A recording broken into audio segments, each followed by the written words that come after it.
Sir एक second screenshot लेना है। हाँ, देख लीजिए। स्क्रीनशॉट वगैरह क्यों जरूरत है बेटा आपको? ये सब तो अपन ने पढ़ा हुआ था ना, लास्ट क्लास में कर लिया था ना अपन ने। ये तो लास्ट क्लास की चीजें है बेटा, इसमें आज थोड़ी कुछ पढ़ा है ये। चलो, माय वॉइस क्लियर? सबको मेरी आवाज अच्छे से आ रही है?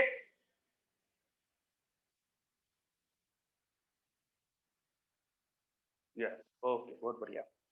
चलो, तो लास्ट क्लास में हम पढ़ रहे थे न्यूक्लियर फिजिक्स। न्यूक्लियर फिजिक्स में हम न्यूक्लियस के बारे में स्टडी करते हैं। तो न्यूक्लियस जो होता है, सबसे पहले हमें रदरफोर्ड मॉडल से पता चला था। रदरफोर्ड ने जो रदरफोर्ड के जो स्टूडेंट थे, गाइगर एंड मार्सडेन, है ना, इन्होंने जो एक्सपेरिमेंट करा था, उनके बेसिस पे हमें पता चला था कि एक एटम के अंदर उसका सारा पॉजिटिव चार्ज एक छोटे से सेंटर पे कॉन्सेंट्रेट होता है, और वो जो छोटा सा सेंटर होता है उसे हमने न्यूक्लियस नाम दिया, रदरफोर्ड ने न्यूक्लियस नाम दिया। और उस न्यूक्लियस के अबाउट इलेक्ट्रॉन घूमते हैं, ये सारा पूरा अपने एटम का स्ट्रक्चर देखा था। अब ये जो एटम होता है, इस एटम के अंदर जो न्यूक्लियस है, उस न्यूक्लियस के अंदर क्या है, तो धीरे धीरे हमें और एक्सपेरिमेंट से पता चला कि इसके अंदर जो पार्टिकल्स है वो है प्रोटॉन से न्यूट्रॉन। न्यूक्लियस के अंदर होते हैं प्रोटॉन से न्यूट्रॉन। प्रोटॉन और न्यूट्रॉन क्या होते हैं वो अपन ने उनकी प्रॉपर्टीज वगैरह देखी थी। प्रोटॉन पे चार्ज होता है, न्यूट्रॉन चार्जलेस होता है, दोनों के मासेस वगैरह देखे थे। इन दोनों चीजों को कंबाइंडली कहा जाता है न्यूक्लियॉन। प्रोटॉन और न्यूट्रॉन को कंबाइंडली कहा जाता है न्यूक्लियॉन। न्यूक्लियस के अंदर के पार्टिकल को हम कहते हैं न्यूक्लियॉन। अब न्यूक्लियॉन्स के साथ न्यूक्लियस को रिप्रेजेंट कैसे करते हैं ये भी देखा था। अच्छा, इसके साइज के बारे में हमने एस्टिमेट देखा था। कई स्कैटरिंग एक्सपेरिमेंट जो हुए, जैसे अल्फा स्कैटरिंग एक्सपेरिमेंट भी हुआ था, इन सब से हमने न्यूक्लियस के साइज का अंदाजा लगाया कि न्यूक्लियस का साइज क्या होना चाहिए।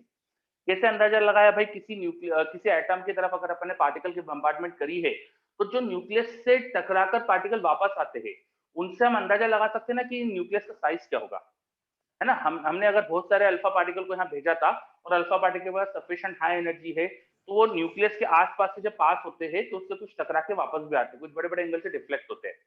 तो डिफ्लेक्शन एंगल और कितने पार्टिकल परसेंटेज में वापस आए हैं, उससे अपन उसके साइज का अंदाजा लगा सकते हैं, क्रॉस सेक्शन कितना होगा पता कर सकते हैं। तो ऐसे करके स्कैटरिंग एक्सपेरिमेंट्स के थ्रू हमने न्यूक्लियस के साइज के बारे में पता करा। Assuming nucleus to be spherical, उनका जो रेडियस आती थी वो उनके मास नंबर की पावर 1/3 के प्रोपोर्शनल थी। वो अपन ने लास्ट क्लास में देखा। वहां प्रोपोर्शनल कांस्टेंट आर नॉट बोलते थे अपन, जिसका ऑर्डर फर्मी मीटर में था, 1.1 फर्मी मीटर या 1.2 फर्मी मीटर, ऐसा कुछ वैल्यू लिखी थी अपन ने। उसके बाद हमने पढ़ा था न्यूक्लियस के टाइप्स, मतलब कि कुछ हमने कुछ प्रॉपर्टीज के बेसिस पे अलग अलग कुछ डेफिनेशन बनाई थी, जैसे आइसोटोप्स क्या होते हैं, आइसो डाइफर्स क्या होते हैं, आइसोबार्स क्या होते हैं, कुछ इस तरह के अपने डेफिनेशन वगैरह देखी थी। फिर हम आ गए थे न्यूक्लियस स्टेबिलिटी के बारे में बात करने।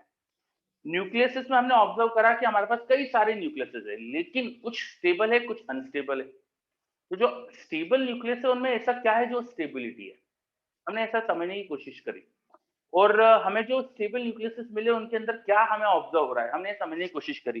तो हमने स्टेबल न्यूक्लियस के लिए जब एन और जेड का कर्व बनाया, N is number of neutron, Z is number of proton, तो हमें पता चला कि स्टेबल न्यूक्लियस के लिए ये एन और जेड का कर्व जो होता है वो ऐसा कुछ आ रहा है।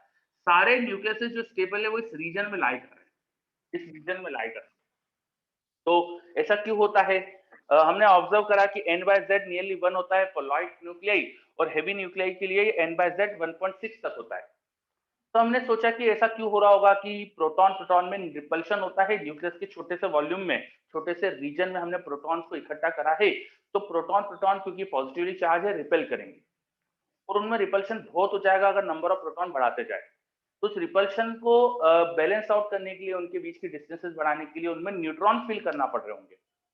तो ऐसा कुछ हमने सोचा कि जो लाइट न्यूक्लियर होते हैं उनमें नंबर ऑफ न्यूट्रॉन हमें उतने ही फिल करना पड़ते हैं, पर प्रोटॉन का नंबर जब बहुत ज्यादा हो जाए हेवी न्यूक्लियाई में, तो हमें न्यूट्रॉन कई ज्यादा अमाउंट में फिल करना पड़ता है, इसलिए रेशियो ज्यादा आ रहा था। फिर हमने और ऑब्जर्वेशन करे थे, तो मैंने आपको पॉइंट बताया था, इवन इवन वाले न्यूक्लियाई ज्यादा स्टेबल दिख रहे थे हमें, इवन ऑड और ऑड इवन वाले भी थे, पर दोनों ऑड हो तो ऐसे न्यूक्लियाई कम थे, number of neutron in number of proton. तो वो भी हमने समझने की कोशिश करी कि हो सकता है न्यूक्लियस के अंदर जो जैसे इलेक्ट्रॉन्स की पेयरिंग होती है ना, ऑर्बिट्स में अपन इलेक्ट्रॉन को फिल करते हैं ऑर्बिटल्स में, तो वैसे यहाँ पर भी ऐसे कुछ हो रहा होगा कि न्यूक्लियॉन्स में पेयरिंग होने से स्टेबिलिटी बढ़ रही होगी। तो एक सिमिलैरिटी जैसी कुछ हमको समझ में आई। फिर हमने सर हाँ बोलिए। सर पेयरिंग किसकी होती है, न्यूट्रॉन और मतलब न्यूट्रॉन न्यूट्रॉन न्यूट्रॉन और की, प्रोटॉन? मतलब आप खुद सोचो, जैसे हमें तो अंदर क्या है पता नहीं है, देखो अपन खुद सोचे कि दोनों इवन या एटलीस्ट वन इवन है, नंबर ऑफ प्रोटॉन या तो इवन है या नंबर ऑफ न्यूट्रॉन इवन है। तो अगर पेयरिंग न्यूट्रॉन और प्रोटॉन की आपस में हो रही होती, न्यूट्रॉन और प्रोटॉन की आपस में हो रही होती, तो ऑड ऑड वाले न्यूक्लियाई भी खूब सारे मिलते ना, जिसमें नंबर ऑफ न्यूट्रॉन और नंबर ऑफ प्रोटॉन दोनों ऑड हो। अगर उनकी पेयरिंग हो रही है तो ऑड नंबर होने से फर्क क्या पड़ता है? Yes sir. तो अपन लॉजिकली सोच सकते हैं कि किसकी पेयरिंग हो रही होगी। ठीक है, चलो फिर हमने पॉइंट समझा मास डिफेक्ट का। हमने ऑब्जर्व करा कि न्यूक्लियस के जो मास थे वो उनके ऑब्जर्व्ड मास से, जो ऑब्जर्व्ड मास है वो कैलकुलेटेड मास से कम आ रहे। कैलकुलेटेड मास क्या बोला हमने कि अगर किसी न्यूक्लियस के अंदर Z एटॉमिक नंबर है और उसका मास नंबर A है, तो Z will be the number of proton और A minus Z will be the number of neutron. तो इतना मास होना चाहिए भाई, न्यूट्रॉन और प्रोटॉन से मिलकर न्यूक्लियस बना है तो इतना मास होना चाहिए। और हमें पता चला कि न्यूक्लियस का मास तो इससे कम था। एक्चुअल मास जो इनका था, हमें जो पता चला, हमने प्रैक्टिकली मेजर करके जो देखा वो तो कम आ रहा था। तो कम क्यों आ रहा होगा? हमने देखा कि वहां कुछ मास की कमी हुई है। कम क्यों आ रहा होगा? तो इसको famous equation of Einstein equal to mc square से हमने समझाया कि जब न्यूक्लियॉन दूर दूर थे, ये मैंने बहुत पास में बनाए थे, असल में बहुत दूर दूर थे, और उन्हें हम क्लोज लाकर एक न्यूक्लियस जब बनाते, तो इस प्रोसेस में सिस्टम से कुछ एनर्जी रिलीज होती है, and that release energy is called binding energy. जो एनर्जी यहाँ पे रिलीज हो जाती है उसी को अपन बोलते हैं बाइंडिंग एनर्जी। एंड जो एनर्जी रिलीज हुई है वो मास डिफेक्ट की वजह से रिलीज हुई है। एनर्जी रिलीज होने के लिए न्यूक्लियॉन्स ने थोड़ा थोड़ा मास को एनर्जी में कन्वर्ट कर दिया। न्यूक्लियॉन्स का मास एनर्जी में कन्वर्ट हो रहा है और इस तरह से यहाँ पे एनर्जी रिलीज होती है। तो जो भी डेल्टा एम हुआ है, मास में जो भी कमी आई है, वही एनर्जी में चला गया है। इसका ऑर्डर जो आता है नॉर्मली मेगा इलेक्ट्रॉन वोल्ट में आता है, तो बहुत बहुत अच्छी अमाउंट ऑफ एनर्जी आती है ये न्यूक्लियस से। चलो, तो ये अपन एक पॉइंट समझा था। इसका मतलब ये हो रहा है कि जब न्यूक्लियस बनता है तो सिस्टम से एनर्जी रिलीज होती है। अगर न्यूक्लियस को आपको ब्रेक करना है, पार्टिकल्स वापस अलग अलग करना है, न्यूट्रॉन एंड प्रोटॉन, तो आपको इतनी एनर्जी देना पड़ेगी। जो एनर्जी आपको देना पड़ेगी बस इसी को अपन बोल देते हैं बाइंडिंग एनर्जी। फिर बाइंडिंग एनर्जी के क्वेश्चंस आते हैं। इसमें आपको कैसे क्वेश्चन मिल जाएंगे कि प्रोटॉन का मास दे दिया, न्यूट्रॉन का मास दे दिया, किसी न्यूक्लियस का ऑब्जर्व्ड मास दे दिया, तो बाइंडिंग एनर्जी पूछ ली, तो आप कैलकुलेशंस करके निकाल सकते हो। कैलकुलेशंस करने में मैंने बताया था, ये शायद ये देखो लिखा हुआ भी है कि 1 mu मास को अगर एनर्जी में कन्वर्ट करो तो 931.5 मेगा इलेक्ट्रॉन वोल्ट एनर्जी बनती है। इसलिए जब बाइंडिंग एनर्जी निकालना हो तो मास डिफेक्ट AMU में निकाल लो, इनटू 931.5 मेगा इलेक्ट्रॉन वोल्ट कर दो। अच्छा, ये नंबर जो है 931.5, ये हो सकता है केमिस्ट्री में आपको सिर्फ 931 दिया हो, मतलब किताबों में अलग अलग होता है, छोटा मोटा वेरिएशन चलता है इसमें। ऐसा नहीं है हार्ड एंड फास्ट कि मैंने 931.5 लिखा है तो यही करना है। आप पेपर में पढ़ो, पेपर में हो सकता है कि आपको डाटा जो दिया हो उससे थोड़ा सा फर्क दे दिया हो, तो आपको जैसा दिया जाए एग्जाम के पेपर में वैसा डाटा यूज करके करना चाहिए। चलिए फिर आगे बढ़ते हैं अपन। हमने बाइंडिंग एनर्जी जो पढ़ी थी, ये एनर्जी रिलीज हो रही है न्यूक्लियस बनते समय, तो हमने सोचा कि एनर्जी ज्यादा रिलीज तो न्यूक्लियस ज्यादा स्टेबल, पर ये उतना सही नहीं है। बिकॉज जब बड़ा न्यूक्लियस होता है तो उसमें न्यूक्लियॉन्स का नंबर ज्यादा होता है, ज्यादा पार्टिकल्स है वहां, और हर पार्टिकल ने भले थोड़ा कम मास भी दिया, थोड़ा कम मास भी एनर्जी में कन्वर्ट हुआ बाय ईच पार्टिकल, तो ओवरऑल मास ज्यादा कन्वर्ट हो जाएगा एनर्जी में, तो बाइंडिंग एनर्जी ज्यादा हो जाएगी। तो exact binding energy is not a correct measure for stability, इसलिए हमने बाइंडिंग एनर्जी पर न्यूक्लियॉन, जिसको बीई बार भी बोल देते हैं कई बार लोग, बीई बार बाइंडिंग एनर्जी, फिर ऊपर बार लगा देते हैं। तो अभी मुझे फिजिक्स में ऐसे कोई जरूरत नहीं पड़ती हमें बी बार लिखने की, हम बी बाय ए लिख रहे हैं बाइंडिंग एनर्जी पर न्यूक्लियॉन। इसका हमने ग्राफ बनाया विद मास नंबर, है ना। ये क्या करा मैंने, बाइंडिंग एनर्जी निकाली न्यूक्लियाई की क्या आ रही थी और उनको डिवाइड कर दिया नंबर ऑफ न्यूक्लियॉन, मतलब मास नंबर। तो पर न्यूक्लियॉन कितनी एनर्जी रिलीज हो रही है वो मुझे मिल जाएगा, और ये अच्छा मेजर होगा, ये एक मेजरमेंट होना चाहिए स्टेबिलिटी का। तो इसका जो हम कर्व बनाते हैं वो कुछ ऐसा आ रहा था। इस कर्व से हमें समझ में आया कि आयरन सबसे ज्यादा स्टेबल है क्योंकि उसकी बाइंडिंग एनर्जी पर न्यूक्लियॉन ज्यादा है। लाइट न्यूक्लियाई जो होते हैं हाइड्रोजन, हीलियम, बोरॉन, ये सारे भी कार्बन वगैरह, ये सब हल्के न्यूक्लियाई जो है वो भी अनस्टेबल, उतने स्टेबल नहीं जितने आयरन है। और बहुत हेवी न्यूक्लियाई भी अनस्टेबल, क्यों? क्योंकि इनकी बाइंडिंग एनर्जी पर न्यूक्लियॉन कम है। मतलब अनस्टेबिलिटी में रेडियो एक्टिविटी वाला वर्ड नहीं बोल रहा हूँ, अनस्टेबिलिटी कहने का मतलब कि उतने स्टेबल नहीं जितने आयरन है। तो लाइट न्यूक्लियाई अगर आप मिलाकर एक बीच वाला न्यूक्लियाई बनाओगे तो मोर स्टेबिलिटी आएगी, इसलिए एनर्जी रिलीज होगी। तो ये हमें समझा रहा है कि न्यूक्लियर फिशन रिएक्शन और न्यूक्लियर फ्यूजन रिएक्शन जो होती है उसमें एनर्जी रिलीज क्यों होती है। ऐसा क्यों होता है, जब बहुत हैवी न्यूक्लियाई ब्रेक होकर दो न्यूक्लियाई में टूटता है तो कुछ एनर्जी रिलीज होती है, या बहुत लाइट बहुत हल्के हल्के न्यूक्लियाई को अपन किसी तरह से मिला दे, एक बीच का न्यूक्लियाई बनवा ले, जैसे हाइड्रोजन हाइड्रोजन मिलकर हीलियम बना रहे हैं, तो उस केस में एनर्जी रिलीज होती है और वही एनर्जी हम सब यूज कर रहे हैं सन से जो एनर्जी आ रही है। तो ये एनर्जी रिलीज क्यों हो रही थी वो हमें समझ में आया। स्टार से एनर्जी क्यों आ रही है हमें समझ में आया। स्टार्स के अंदर धीरे धीरे सारे जो पार्टिकल से मिलकर धीरे धीरे आयरन में कन्वर्ट होने की कोशिश करते हैं, तो क्यों हो रहे हैं वो आयरन में कन्वर्ट, ये समझ में आ रहा है हमें। ठीक है, और मैंने आपको एक वीडियो भी शेयर करा था, आई होप कि सबने देखा हो। वो देखा है क्या? Yes sir. चलो सर तो हाँ, तो बहुत मतलब मुझे तो पर्सनली बहुत इंटरेस्टिंग लगता है वो, आपको क्या लगा?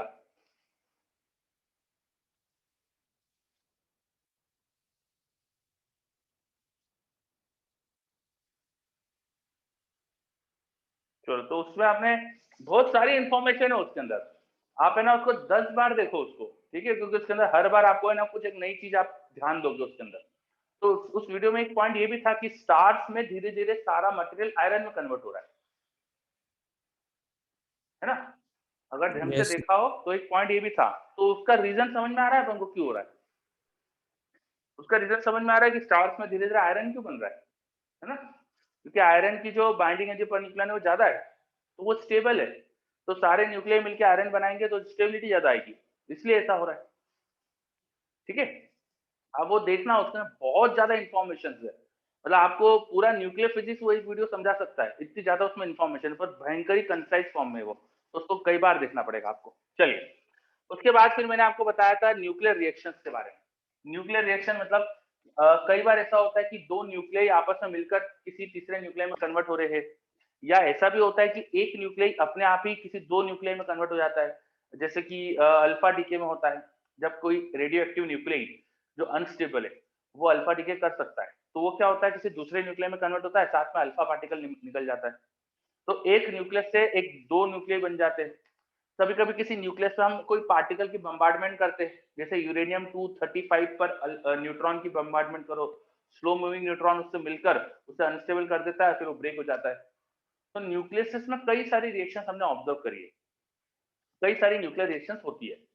तो न्यूक्लियर रिएक्शंस में भी कुछ एनर्जी रिलीज होती है। मैंने कोई भी एक रैंडम एग्जांपल ले लिया, मैंने मान लिया कि A + B C बना रहे हैं, ऐसे रैंडमली बना लिया मैंने, ठीक है। इसमें कुछ एनर्जी रिलीज भी हो रही है, हर न्यूक्लियर रिएक्शन में हो सकता है एनर्जी रिलीज भी हो रही हो। तो जो एनर्जी रिलीज होती है न्यूक्लियर रिएक्शन में उसे हम यहाँ क्यू वैल्यू बोलते हैं। आप केमिस्ट्री में एंथैल्पी ऑफ रिएक्शन जो कहते हो ना, ये एग्जैक्टली वही चीज है, पर केमिस्ट्री में आप एक मोल ऑफ रिएक्शन के लिए बोलते हो कि एक मोल ऑफ रिएक्टेंट से एक मोल ऑफ प्रोडक्ट ऐसा कुछ बन रहा है, ऐसा कुछ कहते हैं शायद वहां। यहाँ पर अपन सिंगल सिंगल न्यूक्लियाई के लिए बोलते हैं। एक न्यूक्लियाई ऑफ ए प्लस एक न्यूक्लियाई ऑफ बी अगर एक न्यूक्लियाई ऑफ सी बना रहा है तो जो एनर्जी रिलीज होगी उसको क्यू वैल्यू बोलते हैं। यहाँ Q value is for one nuclei reaction, एक मोल के लिए नहीं होती है, ठीक है। अब क्यू वैल्यू का मतलब क्या होता है, ये तो एनर्जी रिलीज है, क्यों एनर्जी रिलीज होगी, मास डिफेक्ट की वजह से एनर्जी रिलीज होती है। ये जो एक रिएक्शन हो रही थी ना, ये जो अपन ने बताया था डायग्राम, ये भी न्यूक्लियर रिएक्शन ही बता रहा है। तो किसी भी न्यूक्लियर रिएक्शन में जो भी मास डिफेक्ट होता है, मास डिफेक्ट कैसे निकालोगे, mass of reactant minus mass of product, जो भी प्रोडक्ट है उसका मास, ये जो डिफरेंस आएगा ये डिफरेंस का मास ही एनर्जी में कन्वर्ट होता है। तो ये मास डिफेक्ट निकालिए आप एएमयू में इनटू 931.5 मेगा इलेक्ट्रॉन वोल्ट कर दो तो आपको एनर्जी रिलीज मिल जाएगी। अब ऐसे न्यूक्लियर रिएक्शन की एनर्जी रिलीज निकाल सकते हो। कई बार हमें इन पार्टिकल की ना बाइंडिंग एनर्जी दे देते हैं, तो जब बाइंडिंग एनर्जी दी हो तो उल्टा करना पड़ेगा आपको, binding energy of products minus binding energy of reactant, ऐसा करके आप न्यूक्लियर रिएक्शन की एनर्जी रिलीज निकाल सकते हो। चलो सर एएमयू में मतलब कि उनका मोलर मास वगैरह ना, मोलर मास मतलब क्वेश्चन मुझे बहुत अजीब लग रहा है, फिर से सोच समझ के पूछो क्वेश्चन, क्या पूछना चाह रहे हो आप? सर क्लास मास में हाँ, बोलो मास डिफेक्ट कैलकुलेट करने के लिए मास ऑफ रिएक्टेंट्स और मास ऑफ प्रोडक्ट्स क्या हाँ। लिखना है, मतलब जो गिवन है ये वो, या मतलब जो गिवन रहेगा इनको, मतलब ये कोई न्यूक्लियाई है, ये कोई न्यूक्लियाई है, तो न्यूक्लियाई का जो मास हमें पता रहेगा वो लिखेंगे हम, ठीक है। अच्छा सर, मतलब मोलर मास। बेटा न्यूक्लियस के लिए सर मोलर, कार्बन न्यूक्लियाई अगर गिवन है तो उसको 12 लिख देंगे। कार्बन न्यूक्लियाई का जो मास होता है, एक सिंगल न्यूक्लियाई का जो मास होता है, वो आपको लिखना पड़ेगा, ठीक है, न्यूक्लियाई का मास लिखना पड़ेगा। चलो आपका क्वेश्चन थोड़ा बाकी बच्चों के लिए एनलाइटमेंट करेगा। जब भी आपको न्यूक्लियर रिएक्शन होती है ना, तो ओनली न्यूक्लियस के मास लेना है, ठीक है। न्यूक्लियर रिएक्शन न्यूक्लियस की होती है। अगर आपको क्वेश्चन में एटम्स के मास दिए हो, तो एटम्स का मास यूज करके मत निकाल देना कुछ भी। Nuclear reaction is for nuclei only. अगर आपको कोई न्यूक्लियर रिएक्शन दी है, जैसे कार्बन को इन्वॉल्व करने वाली कोई न्यूक्लियर रिएक्शन है, मैं रैंडमली एक कुछ ऐसे हाइपोथेटिकल इक्वेशन लिख देता हूं समझने के लिए। रिमेंबर, मैं हाइपोथेटिकल इक्वेशन लिख रहा हूं, जरूरी नहीं कि ऐसी रिएक्शन हो, ठीक है। सपोज कार्बन C612 पर किसी ने न्यूट्रॉन की बम्बार्डमेंट करी। अब न्यूट्रॉन पर चार्ज 0 होता है और उसका मास नंबर 1 होता है।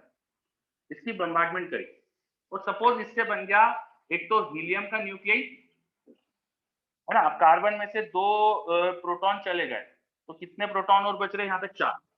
4 प्रोटॉन वाला कौन सा न्यूक्लियाई होता है? बेरिलियम होता है कि शायद? हाँ सर। है ना, बेरिलियम। अब मास नंबर यहाँ पे हो गया था 13, 13 में से 4 गया, कितना बचा? 9। तो सपोज Be49 बन रहा है यहाँ पे। ऐसे मैं, मुझे ये रिएक्शन होगी कि नहीं होगी मुझे नहीं पता, मैं तो ऐसी एग्जांपल की आप बना दी बस मैंने, ताकि आप समझ जाओ कि क्या कर रहे हैं अपन। तो ये अपना 4 और ये 9 आ गया। तो पहली चीज तो ये रिएक्शन क्या बैलेंस है? इसमें चार्ज और मास बैलेंस दिख रहा है क्या आपको? मास नंबर और चार्ज नंबर? Yes sir. है ना, देखो बैलेंस है। यहाँ पर चार्ज नंबर 0 है, एटॉमिक नंबर 0 है, 6 है, यहाँ पे 0 है तो 6 हो गया, यहाँ पर भी 6 है। तो जैसे केमिस्ट्री में अपन रिएक्शन को बैलेंस करते हैं, ये भी बैलेंस है। इसका जो न्यूक्लियाई का नंबर है टोटल 12 है, यहाँ 1 है, तो 12 + 1 13, यहाँ पर भी 13 हो रहा है। तो रिएक्शन बैलेंस तो है ना। अब इस रिएक्शन में हो सकता है कुछ एनर्जी भी रिलीज हो रही हो, कुछ एनर्जी भी रिलीज हो रही हो। जब आपको एनर्जी रिलीज क्वेश्चन में पूछी जाए, तो आप क्या करोगे? आप इन दोनों का मास माइनस इन दोनों का मास इंटू C² कर दोगे। अब ये मास आपको क्वेश्चन में दिया जाएगा, ठीक है। तो जैसे एग्जांपल के लिए मैंने यहाँ पे दे दिया आपको, मास ऑफ C612 एटम आपको दे दिया, सपोज मैंने 12.001 AMU, ठीक है। एग्जांपल के लिए मैंने दे दिया ये, है ना।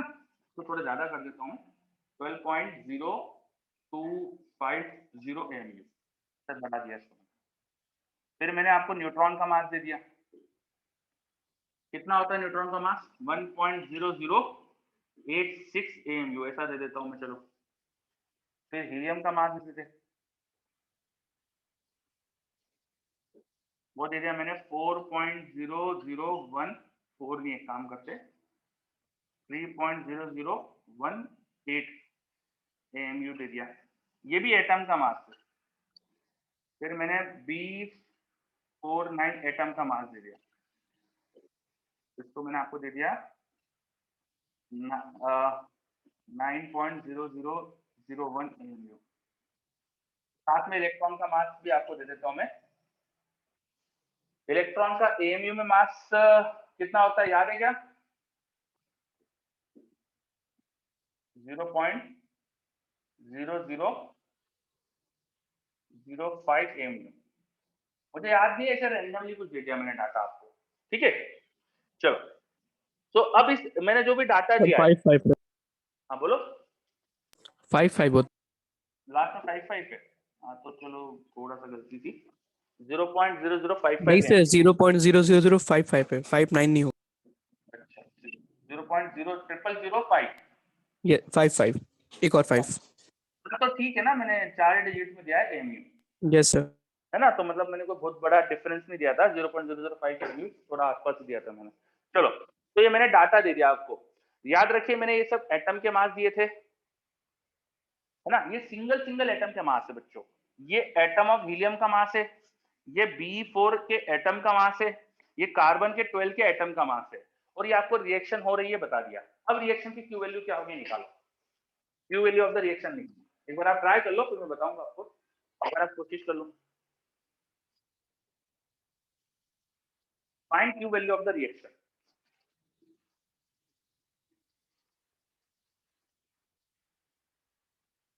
बाकी थोड़ा हटा रहा हूं मैं सब चीजें बोर्ड से।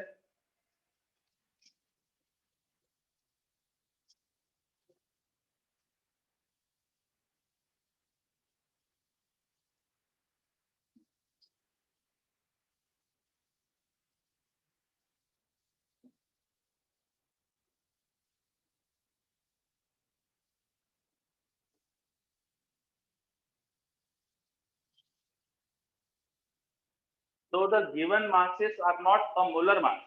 Given masses कोई molar mass नहीं है. Given masses मैंने जो दिया आपको सिंगल एटम के मास दिए मैंने. ये एक सिंगल न्यूट्रॉन का मास है, ये सिंगल इलेक्ट्रॉन का मास है, ये सिंगल He के न्यूक्लियस एटम का मास है, ये सिंगल Be4 न्यूक्लियस एटम का मास है, ये कार्बन 6 के एटम का मास है. सबके मैंने एटम के मास दिए हुए आपको.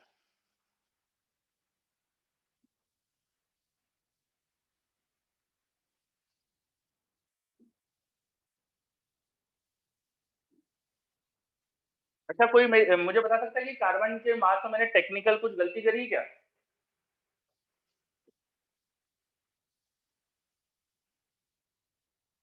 कार्बन 12 के मास में मैंने कोई टेक्निकल मिस्टेक करी है क्या?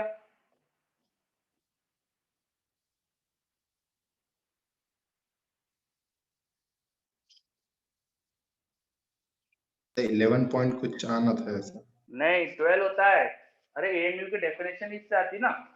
कार्बन का मास एग्जैक्टली 12 AMU होता है. AMU की डेफिनेशन ये होती ना. 1 AMU का मतलब क्या होता है? कार्बन 12 सर, का मास. हाँ सर, Yes, मास sir. 1/12. हाँ, तो इसका मास एग्जैक्ट 12 आना चाहिए था. तो चलो कोई बात नहीं, अब तो मैंने डाटा दे दिया है, इसी से करो. ठीक है.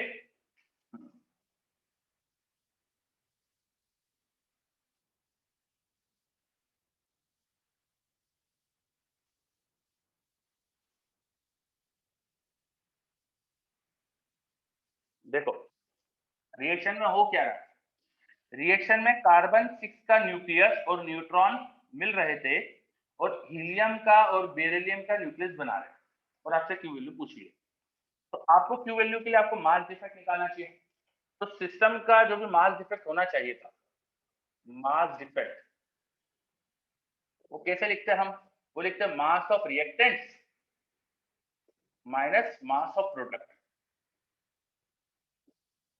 ठीक है. तो बताइए रिएक्टेंट क्या है? रिएक्टेंट का मास के लिए क्या इन दोनों के मास को ऐड कर दूं मैं? हाँ सर। गलत जवाब. रिएक्टेंट के मास के लिए इन दोनों को ऐड करना सफिशिएंट नहीं है. रिएक्टेंट के मास के लिए मुझे इन दोनों को ऐड करना चाहिए, लेकिन मैं थोड़ा लिखता हूँ एक मिनट. 12.250 ये हो गया कार्बन 12 के एटम का मास प्लस न्यूट्रॉन का मास विच इज 1.0086 माइनस यहाँ रिएक्टेंट में मेरे पास है ना, देखो 6 प्रोटॉन थे तो उसमें 6 इलेक्ट्रॉन भी है. ये जो एटम का मास होता है ना, तो एटम में इलेक्ट्रॉन का मास भी तो इंक्लूडेड होता है. Yes, sir. एटम में इलेक्ट्रॉन का मास भी तो इंक्लूडेड होता है. तो this is not exactly the mass of C12 nucleus. ये कार्बन के न्यूक्लियस का मास नहीं है. This is mass of atom दिया है आपको. और रिएक्शन में आपके पास ये न्यूक्लियस है, तो आपको यहाँ सिर्फ न्यूक्लियस का मास लिखना चाहिए, लेकिन यार ये तो आपने एटम का मास लिखा है. तो एटम के मास में से आपको 6 इलेक्ट्रॉन का मास सब्ट्रैक्ट करना पड़ेगा, तब जाके वो न्यूक्लियस का मास बनेगा. समझे क्या? Yes, sir. तो ये आ गया हमारे पास रिएक्टेंट का मास. ठीक है. रिएक्टेंट क्या थे मेरे पास? कार्बन 12 का न्यूक्लियस था और न्यूट्रॉन था. इन दोनों का मास का सम करके टोटल रिएक्टेंट का मास लिख दिया. अब माइनस प्रोडक्ट का मास. प्रोडक्ट क्या क्या है? ये दोनों न्यूक्लियस है, तो इन दोनों के न्यूक्लियस का मास चाहिए मुझे. मैंने क्वेश्चन में तो आपको एटम का मास दिया है, कोई बात नहीं, इनके एटम का मास जोड़ लो, उसमें से इलेक्ट्रॉन का मास सब्ट्रैक्ट कर दो. तो 3.0018 प्लस 9.0001 माइनस कितने इलेक्ट्रॉन्स होंगे उनमें? यहाँ पर 2 और यहाँ 4, तो टोटल 6 प्रोटॉन थे, तो 6 इलेक्ट्रॉन होंगे. तो मुझे 6 इलेक्ट्रॉन का मास सब्ट्रैक्ट करना चाहिए था. सही है क्या? इक्वेशन समझ में आई?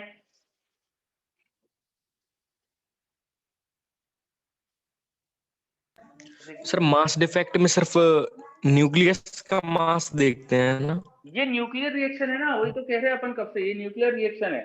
तो न्यूक्लियर रिएक्शन में ये न्यूक्लियस का मास लेना चाहिए. तो न्यूक्लियस का मास के लिए मैंने एटम के मास में से इलेक्ट्रॉन का मास सब्ट्रैक्ट कर दिया.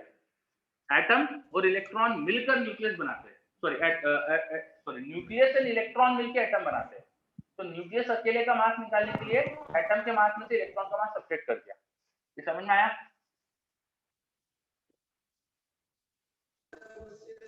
Yes sir. चलो, पर अब क्वेश्चन कितना अच्छा था ये कि इसमें तो इलेक्ट्रॉन की बैलेंसिंग थी दोनों साइड में. देखो यहाँ पर भी 6 इलेक्ट्रॉन का मास सब्ट्रैक्ट कर रहा हूँ, यहाँ पर भी 6 इलेक्ट्रॉन का मास सब्ट्रैक्ट कर रहा हूँ। तो अब मैं डिफरेंस लेने जाऊंगा तो ये तो कैंसिल आउट हो जाएंगे, है ना, ये तो कैंसिल आउट हो जाएंगे। दिख रहा है आपको?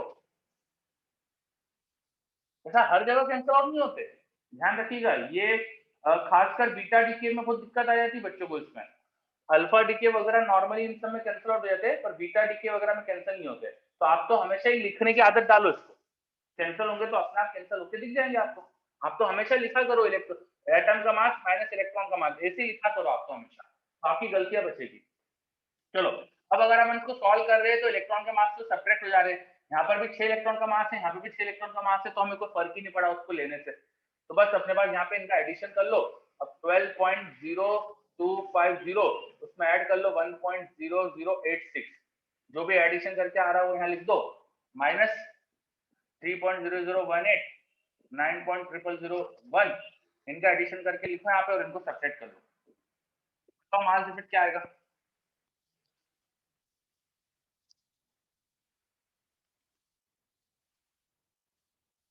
एक मेरे पास क्वेश्चन आया है कि चार्ज नहीं होगा तो हमेशा मास कैंसिल, इलेक्ट्रॉन का मास कैंसिल होगा। आप यार देखो मत ज्यादा आप लोग चीजें इस तरह से लॉजिक बनाने की कोशिश करो। एक या दो क्वेश्चन के बेसिस पे आप कोई चीज नहीं सोच सकते, कोई लॉजिक नहीं बना सकते। तो आप तो बस, मेरा सजेशन तो सबको ये है कि always subtract electrons mass from mass of atom. Mass of atom में से इलेक्ट्रॉन का मास सब्ट्रैक्ट करके इक्वेशन लिखो हमेशा। कैंसिल होना होगा तो अपने आप हो जाएगा, आपकी गलती नहीं होगी, फुल स्टॉप। इससे ज्यादा आप लोगों को मैं कुछ नहीं करने आता। अब अपने दिमाग से कुछ भी उल्टा सीधा करोगे तो गलतियां कर लोगे, ठीक है? तो ये वार्निंग दे रहा हूं आपको मैं। चलो अब इनको सब्ट्रैक्ट करके मास डिफेक्ट क्या आ रहा है? 1.0317 मास डिफेक्ट की वैल्यू ये आ रही है, बहुत ज्यादा आ रहा है मास डिफेक्ट तो 1.0317। हाँ मास डिफेक्ट तो बहुत ही ज्यादा आ रहा है। मैंने डाटा तो सही लिया था कार्बन का, और इसका 13 के आसपास होना चाहिए था ये 2009 और 3। अच्छा इसका मास मैंने गलत कर दिया था ना, ये 3.00 कर दिया था। ये मैंने ये 4 के क्लोज होना चाहिए था नंबर, मैंने 3 के क्लोज कर दिया ना, इसलिए कोई बात नहीं। मैंने डाटा जैसा दिया उससे आ गया, और क्या मास डिफेक्ट आ गया। तो अब क्यू वैल्यू कैसे निकालेंगे? मास डिफेक्ट जो भी आता है एएमयू में इनटू 931.5 मेगा इलेक्ट्रॉन, ये कर दो तो आपको मास क्यू वैल्यू मिल जाएगी रिएक्शन की। तो आप क्यू वैल्यू कैसे निकालते हैं, आया समझ में? क्यू वैल्यू कैसे निकालते हैं, क्लियर? यस, ओके बच्चों। हाँ ये क्वेश्चन का डाटा मैंने पूरा ही मन से दिया था, तो इसमें काफी गलतियां हुई है। जैसे कार्बन 12 का मास 12 होना चाहिए था, इसका मास 4 के क्लोज होना चाहिए था। तो इन सबको प्लीज ये डाटा को याद मत रख लेना, है ना, डाटा मैंने सब मन से दिया था। तो ऐसे क्यू वैल्यू निकालने के भी कई क्वेश्चन आते हैं। अब थोड़ा सा अगर आईआईटी एडवांस की बात करें अगर हम, तो उसमें ना ऐसे क्वेश्चन भी आ जाते हैं कि क्यू वैल्यू निकलवाने के बाद आपसे पूछ लेते हैं कि जो प्रोडक्ट्स है उनकी काइनेटिक एनर्जी क्या आएगी, प्रोडक्ट्स की काइनेटिक एनर्जी क्या आएगी, ऐसा पूछ लेते हैं। एक्चुअली जो भी रिएक्शन में क्यू वैल्यू रिलीज होती है वो कहाँ जाएगी? हमारे पास तो न्यूक्लियर रिएक्शन हो रही है, सिर्फ एक न्यूक्लियर था, उस पर पार्टिकल वगैरह कुछ टकराया, जैसे अभी जो एग्जांपल देखा कि कार्बन पे न्यूट्रॉन टकरा रहा था, है ना। तो एक न्यूक्लियस से एक न्यूट्रॉन टकरा रहा है, कोई बहुत सारे पार्टिकल तो है नहीं यहाँ। इनके कोलिजन से कुछ जो भी बना और एनर्जी रिलीज हुई। अब ये एनर्जी कहाँ जाएगी? कोई हीट का कॉन्सेप्ट यहाँ बड़े छोटे लेवल पे होता नहीं, heat is the macro level concept. बहुत सारे जब पार्टिकल है तो उनके रैंडम मोशन की एनर्जी को एनर्जी टाइप अपन समझ सकते हैं।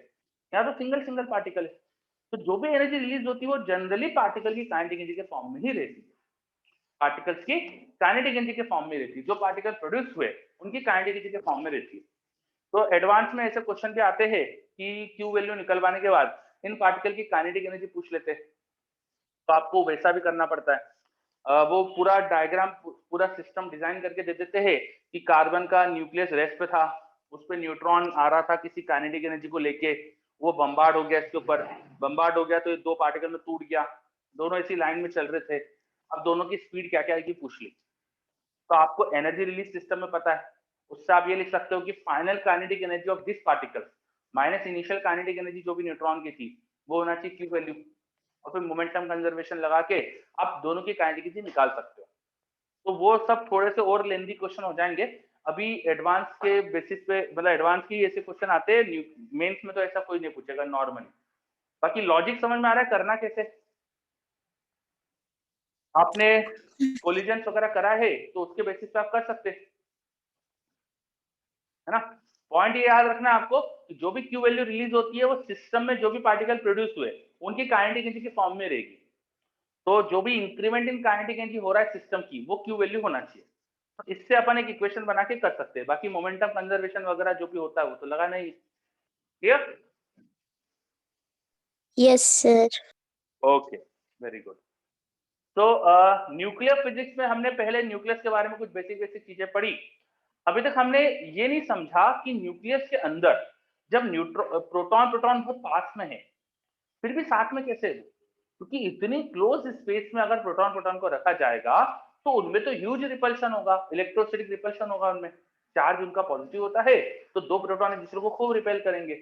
और आप तो न्यूक्लियस में कई कई न्यूट्रॉन को, कई कई प्रोटॉन को साथ में रख रहे हो, तो प्रोटॉन्स में ह्यूज रिपल्शन आने वाला है, फिर भी वो क्लोज है। क्यों क्लोज है हमने इस पॉइंट पे अभी तक ध्यान नहीं दिया, तो अब इस पॉइंट पे आते हैं।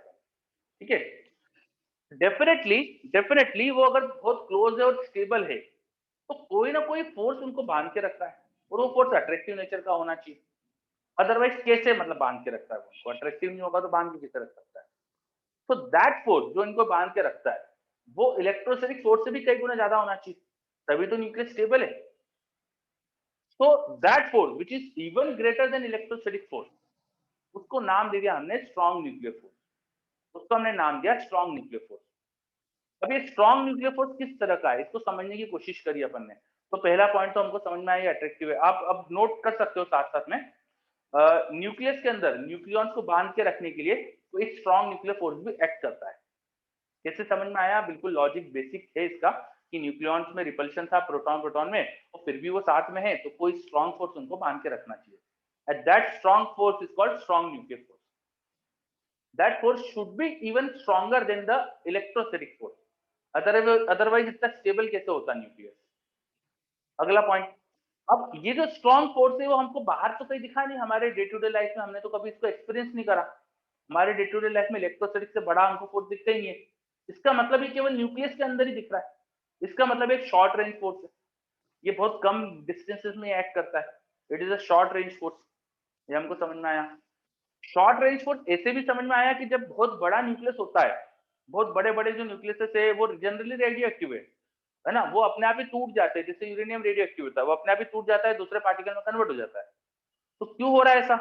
अगर न्यूक्लियर फोर्स इन सबको बांध के रख सकता है तो बड़े न्यूक्लियस क्यों स्टेबल नहीं है, बड़े न्यूक्लियस में ब्रेकिंग क्यों हो रही है?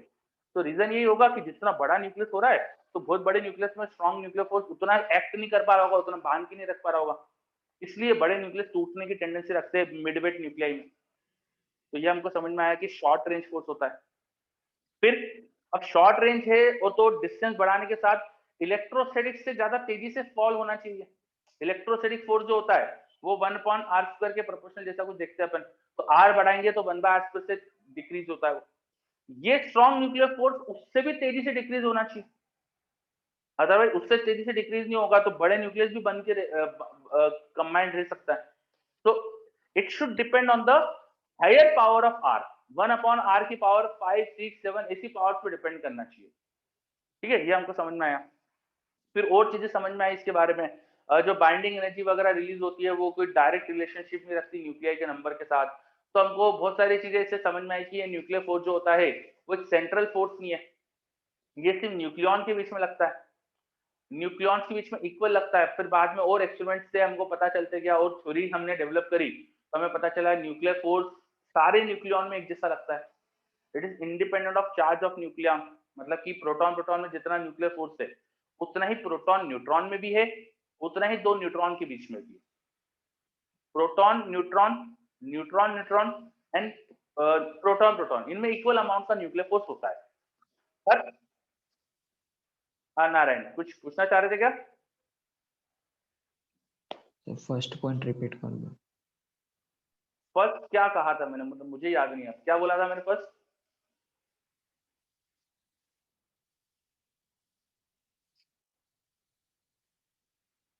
बहुत सारे पॉइंट बोल चुका हूं अब तक तो मैं, तो मुझे पता नहीं आप कहाँ रुके हो, तो आप बाद में देख लेना।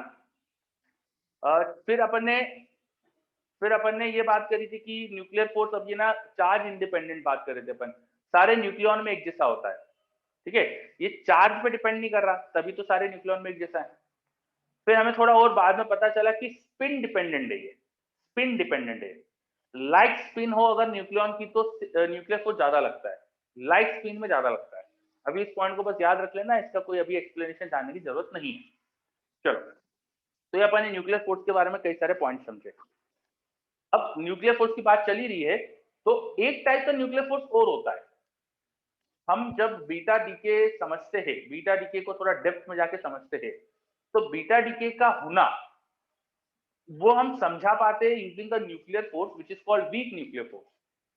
न्यूक्लियस के अंदर हमें दो तरह के न्यूक्लियर फोर्स पता चले अभी तक, एक स्ट्रॉन्ग न्यूक्लियर फोर्स जो न्यूक्लियस को बांध के रख रहा है, और एक तरह का और न्यूक्लियर फोर्स होता है जिसको बोलते हैं हम वीक न्यूक्लियर फोर्स। वो जो वीक न्यूक्लियर फोर्स है वो अमाउंट में वीक है, वो स्ट्रेंथ उतनी नहीं होती, लेकिन बीटा डीके के लिए वो रिस्पॉन्सिबल है। बीटा डीके आपने शायद सुना होगा, अल्फा बीटा गामा डीके, तो बीटा डीके जो होता है उसके लिए रिस्पॉन्सिबल होता है वीक न्यूक्लियर फोर्स, है ना। बस इतना फिलहाल सफिशिएंट है इन्फॉर्मेशन आपके लिए, ज्यादा आपसे कोई पूछेगा भी नहीं इसके बारे में। चलिए, तो ये हमने न्यूक्लियस की स्टेबिलिटी होने के लिए उसके अंदर न्यूक्लियर फोर्स होगा, ये अपने समझा। क्या ये सारी चीजें क्लियर? जितने मैंने आपको इन्फॉर्मेशन दी वो जितना ही सफिशिएंट है आपके लिए, और कोई इससे ज्यादा आपको जरूरत नहीं है। अब हमने काफी बेसिक बेसिक चीजें न्यूक्लियस के बारे में कर ली है। हमने बीच में एक पॉइंट भी समझा था, nucleus fusion and fission. Nucleus fusion and fission, nucleus fission क्या होता है? एक अनस्टेबल न्यूक्लियस जब ब्रेक हो रहा है मिडवेट न्यूक्लियस में, तो कुछ एनर्जी रिलीज होती है। यूरेनियम U-235 बहुत इजीली ब्रेक होता है और उससे काफी एनर्जी रिलीज होती है। हर यूरेनियम के टूटने से करीब 200 mega electron volt energy release होती है। तो ये जो एनर्जी रिलीज है इसको हम हमारे काम में ले सकते हैं। तो हमने ऐसे न्यूक्लियर रिएक्टर्स बना रखे हैं जिनमें न्यूक्लियर फिशन होता है और U-235 को हम डीके कराते हैं। तो U-235 का डीके कैसे होता है? नारायण पूछ रहा है शॉर्ट रेंज के पहला वाला पॉइंट। शॉर्ट रेंज के पहले ये बोला था कि न्यूक्लियर फोर्स अट्रैक्टिव होता है, मतलब कि न्यूक्लियॉन को बांध के रखता है, तो अट्रैक्टिव है वो, ठीक है। चलो आगे, अब अभी बात कर रहे थे न्यूक्लियर फिशन के बारे में। तो न्यूक्लियर फिशन U-235 का जो भी रिएक्शन हो रही है, और न्यूक्लियर फ्यूजन में जो हाइड्रोजन का न्यूक्लियर फ्यूजन होता है, ये आपको अच्छे से देखना चाहिए। ये पूरा थ्योरी है, तो थ्योरी आप एक बार बुक से देखो, एनसीईआरटी से देखो, मैं आपको थ्योरी के लिए मटेरियल और शेयर कर दूंगा, आपके मॉड्यूल में भी है, तो आप एक बार थ्योरी देखिए। उसमें अगर कुछ भी आपको डाउट लगता है, दिक्कत लगती है, तो आप पूछ सकते हैं, ठीक है, चलेगा। हर्षित आपने कुछ हैंड रेज करा है, बताइए कोई डाउट? सर वो न्यूक्लियर फोर्स कुछ पर्टिकुलर रेंज के बाद रिपल्सिव भी हो जाता है ना? ऐसा मतलब इतना ज्यादा तो मैंने अभी देखा नहीं है ना, ऐसा कुछ नहीं कि रिपल्सिव हो जाएगा, तो ऐसा नहीं जानते अपन, ऐसा नहीं है कुछ पॉइंट में, तो कुछ कमेंट नहीं करना चाह रहा, ठीक है। नहीं सर, वो सिर्फ पढ़ा था तो पूछ रहा था। हाँ, मतलब जरूरत नहीं जानने की अपन को, ओके सर। ठीक है। चलो आगे, देखो ये जो टॉपिक है न्यूक्लियस का, जो भी टॉपिक है करीब करीब 100 साल पुराना है, मात्र 100 साल पुराना है। बाकी सारे फिजिक्स की चीजें बहुत पुरानी हो चुकी है, पर 1909 में ये एक्सपेरिमेंट हुआ था रदरफोर्ड, वो जो अल्फा स्कैटरिंग एक्सपेरिमेंट था, गाइगर एंड मार्सडेन ने जो करा था। उसके बाद 1911 के आसपास रदरफोर्ड ने अपना पेपर दिया था जिसके अंदर उन्होंने समझाया था न्यूक्लियस का कॉन्सेप्ट और उसके आसपास इलेक्ट्रॉन घूमते हैं। उसके बाद से हमको न्यूक्लियस के बारे में पता चला। तो अभी देखे तो 110 साल के आसपास कुछ हुए हैं, एग्जैक्टली अभी 2021 चल रहा है, तो 110, अभी मई में 110 साल हो जाएंगे। हाँ, मई में दिया था रदरफोर्ड ने पेपर अपना, तो 110 साल हो जाएंगे। तो बहुत नया टॉपिक है, इसमें ना धीरे धीरे डिस्कवरी होते जा रही है, तो आपके कोर्स में बहुत बेसिक बेसिक चीजें डाली गई है, ठीक है। और ये एक्सपेक्ट भी नहीं आपसे कि बहुत ज्यादा डेप्थ में आपको पता हो। कोई भी आईआईटी का क्वेश्चन, जो जेईई मेंस का क्वेश्चन आएगा, वो इतना डेप्थ का नहीं होगा। न्यूक्लियर फोर्स के बारे में शॉर्ट शॉर्ट चीजें पूछते हो, लॉजिकल चीजें, तो बहुत देर बाद रिपल्शन होगा, ये होगा, ये सब इतना कोई डेप्थ में पूछेगा नहीं, तो आपको भी जरूरत नहीं जानने की। If you are interested then please आप पढ़िए, पर इसको आप ये मत सोचिए कि जेईई मेंस के पॉइंट ऑफ व्यू से पढ़ना है, ठीक है। चलो आगे देखते हैं अपन। अभी अपन जेईई मेंस के पॉइंट ऑफ व्यू से चीजें देख रहे हैं, तो उस पर फोकस करते हैं अपन। तो आपको nuclear fusion and fission reaction, इसको आपको अच्छे से देखना है, तो आपको मॉड्यूल में सब मिल जाएगा, है ना, और थ्योरी है पूरा। तो एक बार आप देख लीजिए, उसके बाद इसमें जो भी दिक्कत है अपन इसको डिस्कस कर लेंगे, जो भी आपको समझ नहीं आएगा। तो आज आप इसको देखिएगा, और जो भी इसमें दिक्कत है आप मुझे कल पूछिएगा, ठीक है, कल परसों जब भी अपनी क्लास है तो आप पूछिएगा, ठीक है। जैसे एक दो पॉइंट जिसको आपको अच्छे से देखना है, मैं समझा देता हूँ। जैसे U-235 का डीके जो होता है वो स्लो मूविंग न्यूट्रॉन से होता है, फास्ट से क्यों नहीं होता, ये आप कोशिश करना समझने की। U-235 का डीके जब होता है तो उसके डीके से और भी न्यूट्रॉन बनते हैं, उन न्यूट्रॉन से वापस U-235 का डीके हो जाना थोड़ा मुश्किल होता है। क्यों मुश्किल होता है बताना मुझे। जो न्यूट्रॉन बनते हैं उनका नंबर क्या होता है, क्या हर बार 2 ही न्यूट्रॉन बनते हैं, क्या हर बार 3 ही न्यूट्रॉन बनते हैं, आप मुझे बताइएगा। जो प्रोडक्ट बनते हैं U-235 के डीके से वो क्या सेम होते हैं हर बार, आप बताना मुझे। फिर एक क्रिटिकल साइज का कुछ कॉन्सेप्ट होता है, जब आपको न्यूक्लियर रिएक्टर में फ्यूल रखना है तो उसका साइज एक क्रिटिकल साइज होना चाहिए, उससे छोटे साइज में चेन रिएक्शन हो नहीं पाती, उससे बड़े साइज में चेन रिएक्शन हो पाती है। तो क्रिटिकल साइज का कॉन्सेप्ट क्या होता है ये आप जान के बताइएगा मुझे, ठीक है। एक के फैक्टर होता है कुछ, के फैक्टर की वैल्यू, के फैक्टर को रिप्रोडक्शन फैक्टर भी बोलते हैं। कितने न्यूट्रॉन्स बने डिवाइड बाय कितने न्यूट्रॉन खर्च हो गए, चले गए इधर उधर, इस रेशो को के फैक्टर बोलते हैं। तो ये फैक्टर जो होता है वो 1 से बड़ा होता है, तो क्या होगा, एटॉमिक बॉम्ब के लिए 1 से बड़ा होना चाहिए, 1 से छोटा होना चाहिए, है ना। ये सारे पॉइंट आप जरूर देख के आइएगा। अमन का क्वेश्चन आया सर, ज्यादातर क्वेश्चन में मास डिफेक्ट और फिशन एंड फ्यूजन पर होते हैं मेंस में। ज्यादातर क्वेश्चन मास डिफेक्ट वगैरह पे होते हैं, और न्यूक्लियर आगे अपन पढ़ेंगे रेडियो एक्टिविटी वगैरह पे होते हैं, है ना। तो वैसे देखेंगे अपन। चलो यहाँ तो कोई दिक्कत, तो आप नेक्स्ट क्लास में पढ़कर आइएगा, अपन डिस्कस करेंगे। मैं कई सारे क्वेश्चन पूछूंगा आपसे, जैसे अभी मैंने पूछे, तो आपको समझाना पड़ेगा मुझे, ठीक है। तो आप पढ़कर आइएगा नेक्स्ट क्लास में।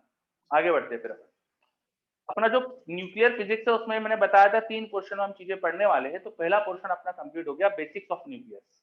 देन अपन सेकंड पार्ट पे चलते हैं, न्यूक्लियर डीके या रेडियो एक्टिविटी के बारे में, ठीक है। रेडियो एक्टिविटी को भी 2 पार्ट में अपन पढ़ते हैं। फर्स्ट की रेडियो एक्टिविटी की detailing, second statistical law of radio activity. तो रेडियो एक्टिविटी की डिटेलिंग अपन समझना स्टार्ट करते हैं, ठीक है। So let us start radio activity. Radio activity, what is radio activity. Nuclei जो अनस्टेबल है उन्हें हमें पता चला कि वो अपने आप ही बिना किसी एक्सटर्नल कॉज के, बिना किसी एक्सटर्नल चीज से अफेक्ट हुए अपने आप ही न्यूक्लियस किसी दूसरे न्यूक्लियस में कन्वर्ट हो रहा था। और इस प्रोसेस में कुछ पार्टिकल्स भी इमिट हो रहे थे, इन पार्टिकल्स को हम बोलते हैं रेडिएशन। और ये जो प्रोसेस हो रही है इसे कहते हैं radioactivity. So radioactivity is the process of a radioactive nuclei to decay spontaneously into some fragment and production of radiation. Is this clear? What is radioactivity?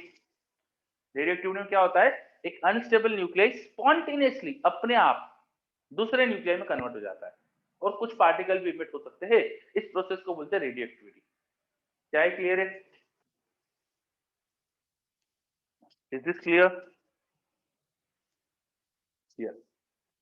तो जिन न्यूक्लियाई में यह होता है उन्हें कहते हैं radio active nuclei. Radio active nuclei शायद lead या बिस्मथ के आगे सारे ही रेडियो एक्टिव है, और लेंथेनाइट सीरीज, एक्टिनाइट सीरीज ये पूरी रेडियो एक्टिव होती है, ऐसा शायद बताते, केमिस्ट्री में पढ़ा होगा शायद आपने, है ना। तो काफी सारे रेडियो एक्टिव न्यूक्लियाई हैं हमारे पहचान के। अब इन रेडियो एक्टिव न्यूक्लियाई में क्या हो रहा है अपन ने जब समझने की कोशिश करी तो हमें पता चला, या हमारे कोर्स में ना 5 तरह की बेसिक रेडियो एक्टिव रिएक्शंस को दिया गया है। 5 तरह की बेसिक रेडियो एक्टिव रिएक्शन होती है, हमें ऐसा बताया गया। Alpha decay, beta decay. Beta decay 2 तरह का होता है, beta minus and beta plus. Gamma decay and K capture. एक एक करके इनको हम समझने वाले हैं। तो रेडियो एक्टिविटी में होता क्या है, 5 टाइप्स ऑफ डीके होते हैं, अल्फा, बीटा, बीटा में 2 तरह के, beta minus, beta plus, gamma and K capture. ठीक है। अब जो गामा होता है ना, वो एक्चुअली इन सब के बाद हो रहा है। गामा कोई ऐसा अलग से डीके नहीं होता है, वो किसी न किसी रेडियोएक्टिव डीके के साथ साथ हो रहा होता है। ठीक है, तो gamma decay is always happening after alpha beta या के कैप्चर, मतलब इनके बाद हो जाता है। तो गामा डीके ऐसा अपने आप नहीं है कि कोई न्यूक्लियर रखे रखे सिर्फ गामा डीके कर रहा है, ऐसा नहीं होता। ठीक है, इन सब में से पहले हमको जो डिस्कवर हुए थे वो थे alpha beta and gamma. Beta मतलब बीटा माइनस वाला। स्टार्टिंग में हमें केवल alpha beta and gamma decay discover हुए थे, ये पता चले थे, क्योंकि बीटा प्लस डीके और के कैप्चर रेयर होते हैं। इनका बहुत कम न्यूक्लियाई है जिनमें हो रहा है, इसलिए हमको ये शुरू में तो पता ही नहीं चले थे। शुरू में हमको पता चला था कि अल्फा डीके होता है या beta minus decay gamma decay होता है, ये हमको शुरू में पता चले थे। अब इनमें होता क्या है थोड़ा अच्छे से समझते हैं, लेकिन हमको क्योंकि स्टार्टिंग में केवल अल्फा बीटा गामा डीके ही पता चला था, तो हमको ऐसा लगता था कि न्यूक्लियाई में से 3 तरह के पार्टिकल निकलते हैं। एक होता है अल्फा, एक होता है बीटा, एक होता है गामा। इन 3 की हमने प्रॉपर्टी समझी, तो इनकी प्रॉपर्टीज हमको समझ में आया कि पार्टिकल्स क्या है। जैसे इन तीनों की प्रॉपर्टीज मैं आपको बताने वाला हूँ। आपके मॉड्यूल में पूरा टेबल जैसा बना हुआ है, आपको उस टेबल को याद करना चाहिए। अगर आप मॉड्यूल देख पाए, मैं आपको शेयर कर देता हूँ इस काम करते मॉड्यूल। Just a second.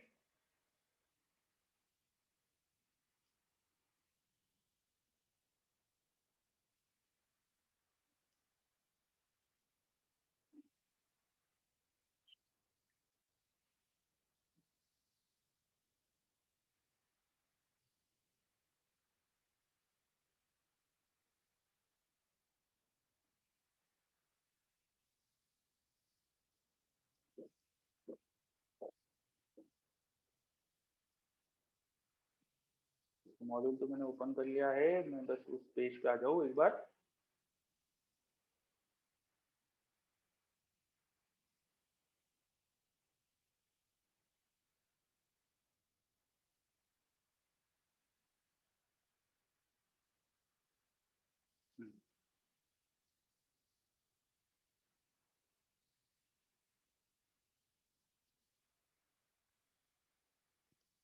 देखिए, अब आप लोग ये देख पा रहे हैं जो मैंने शेयर करा है? Is this visible? Yes sir. Yes sir. तो ये तो मैंने 12th क्लास का मॉड्यूल ओपन करा है, पर आपके मॉड्यूल में भी मिल जाएगा ये।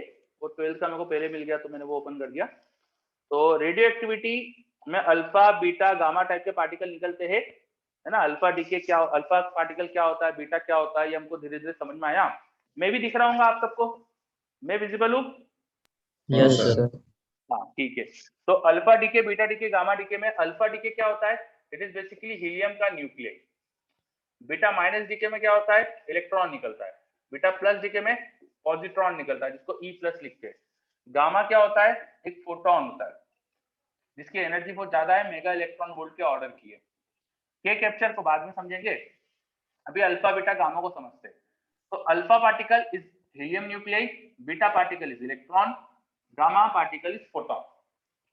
अब इनकी प्रॉपर्टीज क्या है? तो ये प्रॉपर्टीज हमको अच्छे से आनी चाहिए। जैसे आप अगर यहाँ देखें जो मैंने शेयर करा है, so properties of alpha beta and gamma. पहले बात फीचर या आइडेंटिटी। आइडेंटिटी में अल्फा क्या होता है? It is helium nucleus, helium nucleus और doubly ionized helium atom. Helium atom में से दो ही इलेक्ट्रॉन होते हैं। हीलियम एटम में से दो की दो इलेक्ट्रॉन निकाल लो तो न्यूक्लियस ही बचेगा। ठीक है, तो अल्फा होता क्या है? Helium nucleus. बीटा क्या होता है? बीटा प्लस की बात करें तो पॉजिट्रॉन, बीटा माइनस की बात करें तो इलेक्ट्रॉन। तो fast moving electron, beta particles are fast moving electron. Gamma particles are nothing but electromagnetic waves या फोटोन। ये इनकी आइडेंटिटी की बात करी अपन ने। चार्ज, क्योंकि हीलियम का न्यूक्लियस है तो +2 ही चार्ज होगा, बीटा पे इलेक्ट्रॉनिक चार्ज -ही होगा और गामा न्यूट्रल होगा। मास, जो प्रोटॉन अल्फा पार्टिकल जो होगा उसका मास जो होगा it should be 4 time mass of proton, लगभग 4 टाइम मास ऑफ प्रोटॉन, क्योंकि उसमें 2 प्रोटॉन और 2 न्यूट्रॉन होते हैं, तो 4 टाइम मास ऑफ प्रोटॉन। और जो बीटा पार्टिकल होगा उसका मास होगा इलेक्ट्रॉन के मास के बराबर।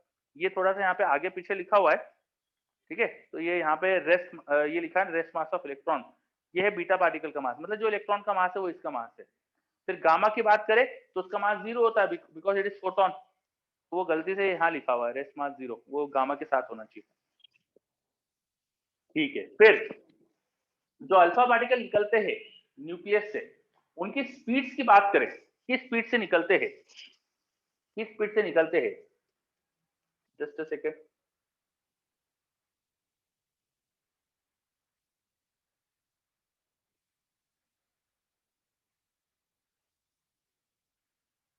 ठीक है, अल्फा पार्टिकल की जो स्पीड आती है this is 1.4 into 10⁻7 to 2.2 into 10⁻7, मतलब 10⁻7 की मीटर पर सेकंड की स्पीड के आसपास होती है। एंड साथ में एक चीज ये लिखी, देखिए ब्रैकेट में, only certain value between this range. Alpha जो इमिट होते हैं न्यूक्लियाई से, उनकी स्पीड इस रेंज में कुछ वैल्यूज की होती है, ऐसा नहीं कि सारी वैल्यू अवेलेबल, कुछ सर्टन वैल्यूज होती है अल्फा पार्टिकल की स्पीड की। न्यूक्लियाई से जो अल्फा पार्टिकल निकल रहे हैं उनकी स्पीड रैंडम नहीं है, उनकी स्पीड पर्टिकुलर स्पीड है उनकी, ठीक है। और उसके साथ देखो ये भी लिखा हुआ है, सॉरी ये थोड़ा सा जूम आउट हो गया था,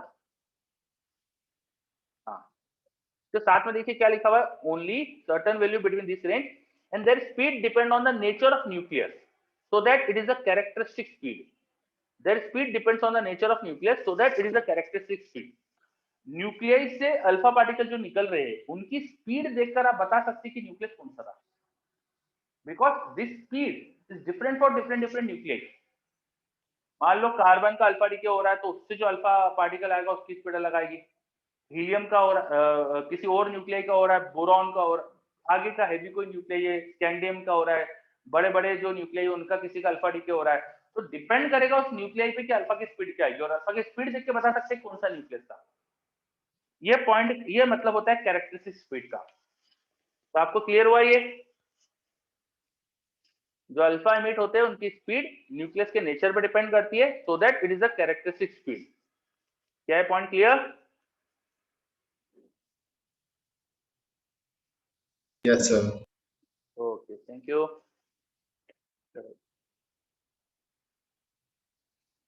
ठीक है, फिर आगे बात करते हैं।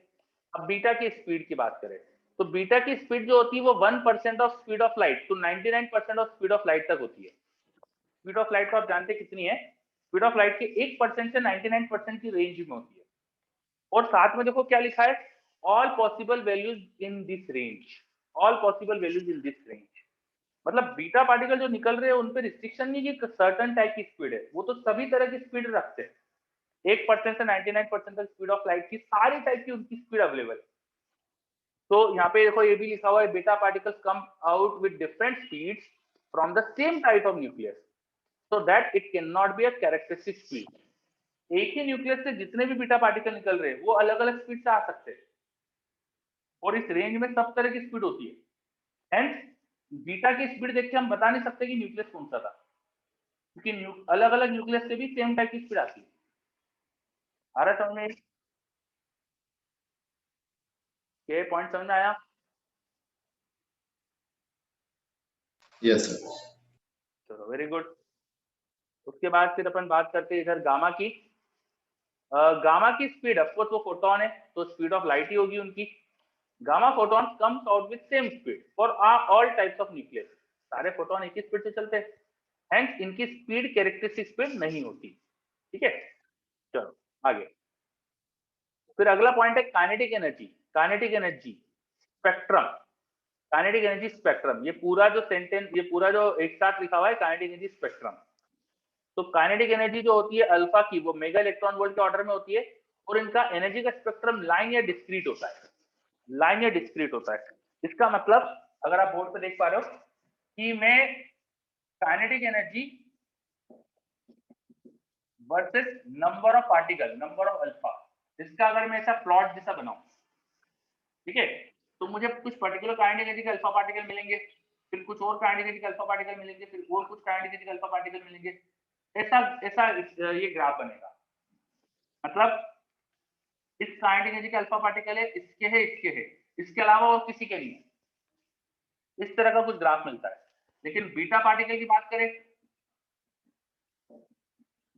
तो उसमें हर टाइप के काइनेटिक एनर्जी के बीटा पार्टिकल मिलते हैं। वो ग्राफ ऐसा कंटिन्यूअस होता है, इट इज कंटिन्यू। आपको सब तरह की काइनेटिक एनर्जी के बीटा पार्टिकल मिल रहे हैं, समझे? इतनी काइनेटिक एनर्जी का भी बीटा पार्टिकल है, इतनी का भी, इतनी का भी है, ऐसा। समझ में आ रहा पॉइंट ये? अगर आप kinetic energy versus number of alpha का ग्राफ बनाओगे तो वो लाइन ग्राफ बनेगा और बीटा का ग्राफ कंटिन्यूस होगा। Every type of kinetic energy is present for beta particle. Is this point clear?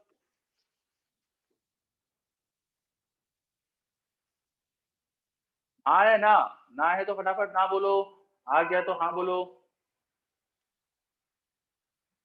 Yes, बच्चे बोल रहे यस, चलो बहुत बढ़िया। तो अल्फा की काइनेटिक एनर्जी का स्पेक्ट्रम लीनियर लाइन होता है, बीटा की काइनेटिक एनर्जी का स्पेक्ट्रम कंटिन्यूस होता है। सॉरी। फिर गामा की काइनेटिक एनर्जी भी मेगा इलेक्ट्रॉन वोल्ट के ऑर्डर में होती है और वो भी लाइन या डिस्क्रीट एनर्जीज के होते हैं। गामा पार्टिकल जो एमिट होते हैं उनकी भी जो एनर्जी होती है उनका भी स्पेक्ट्रम ऐसे ही होता है। हर किसी एनर्जी का गामा पार्टिकल नहीं निकलता, कुछ सर्टेन टाइप की एनर्जी के गामा पार्टिकल निकलते हैं और इनकी एनर्जी देखकर भी आप ये बता सकते हो कि कौन सा न्यूक्लियस था, किस न्यूक्लियस से आ रहे हैं, ये आपको पता चल जाएगा अगर आप इनकी एनर्जी देख लो, क्योंकि डिफरेंट न्यूक्लियस से अलग अलग टाइप के गामा पार्टिकल निकलते हैं। समझ में आई क्या बात है? क्या ये सारी प्रॉपर्टी समझ में आ रही है?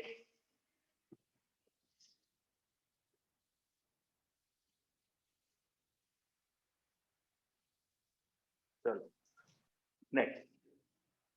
फिर अगला पॉइंट है आयनाइजेशन। आयनाइजेशन का मतलब कि अल्फा को अगर हम किसी गैस से पास करेंगे तो गैस को कितना आयनाइज कर पाता है। तो अल्फा बहुत आयनाइज कर पाता है, ये होता है 10,000 टाइम्स ऑफ गामा। क्या लिखा है? 10,000 टाइम्स ऑफ गामा।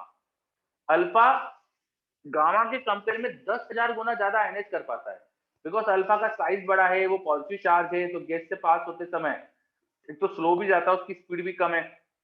तो अल्फा जब गैस से पास होता है तो उसको धीरे धीरे जाता है और गैस के इलेक्ट्रॉन को अट्रैक्ट भी कर लेता है। फिर बीटा पार्टिकल भी आयनाइज कर पाता है, पर गामा के कंपेयर में 100 गुना, मतलब अल्फा के कंपेयर में 1/100 टाइम्स। और गामा सबसे कम आयनाइज कर पाता है, क्योंकि गामा फोटोन है, बहुत तेज चलते हैं गामा पार्टिकल, तो कई बार गैस के अंदर से पास हो जाते हैं पर टकरा ही नहीं पाते अंदर गैस में वो। तो गामा की आयनाइजेशन पावर सबसे कम होती है। ठीक है, चलो फिर बात करें पेनिट्रेशन पावर, मटेरियल को कितना अच्छे से पेनिट्रेट कर सकते हैं। तो अल्फा क्योंकि बहुत धीरे चल रहा है और बहुत हैवी पार्टिकल है, तो उसकी ना पेनिट्रेशन पावर कम होती है, वो मटेरियल में आसानी से रुक जाता है। तो गामा के कंपेयर में 1/10,000 टाइम इसका पेनिट्रेशन होता है, बीटा का 1/100 टाइम होता है, और गामा सबसे ज्यादा पेनिट्रेट कर सकता है। मतलब गामा पार्टिकल को रोकने के लिए आपको ना कई मीटर थिक आपको मटेरियल की विड्थ बनानी पड़ती है। इफेक्ट ऑफ इलेक्ट्रिक और मैग्नेटिक फील्ड, अल्फा में डिफ्लेक्शन होगा आपको, क्योंकि अल्फा पे चार्ज है। बीटा में भी डिफ्लेक्शन होगा, और बीटा का क्योंकि मास बहुत कम है तो उनका डिफ्लेक्शन ज्यादा होगा, एक्सलेशन ज्यादा आएगा उनका। और गामा पे कोई चार्ज ही नहीं होता, इसलिए इलेक्ट्रिक फील्ड या मैग्नेटिक फील्ड में डिफ्लेक्ट ही नहीं होते वो। समझे? क्या समझ में आया?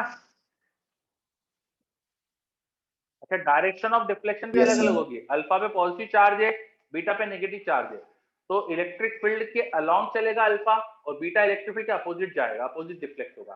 तो ये भी ध्यान रखना है, इनकी डायरेक्शन ऑफ डिफ्लेक्शन भी अलग होती है। फिर अगला point, explanation of emission. Alpha का इमिशन हम एक्सप्लेन कर पाते हैं टनल इफेक्ट से। अल्फा पार्टिकल मतलब हीलियम का न्यूक्लियस निकलता कैसे है एटम में से, तो उसको समझाने के लिए हम एक थ्योरी यूज करते हैं टनल इफेक्ट की। टनल इफेक्ट से उसको समझा पाते हैं।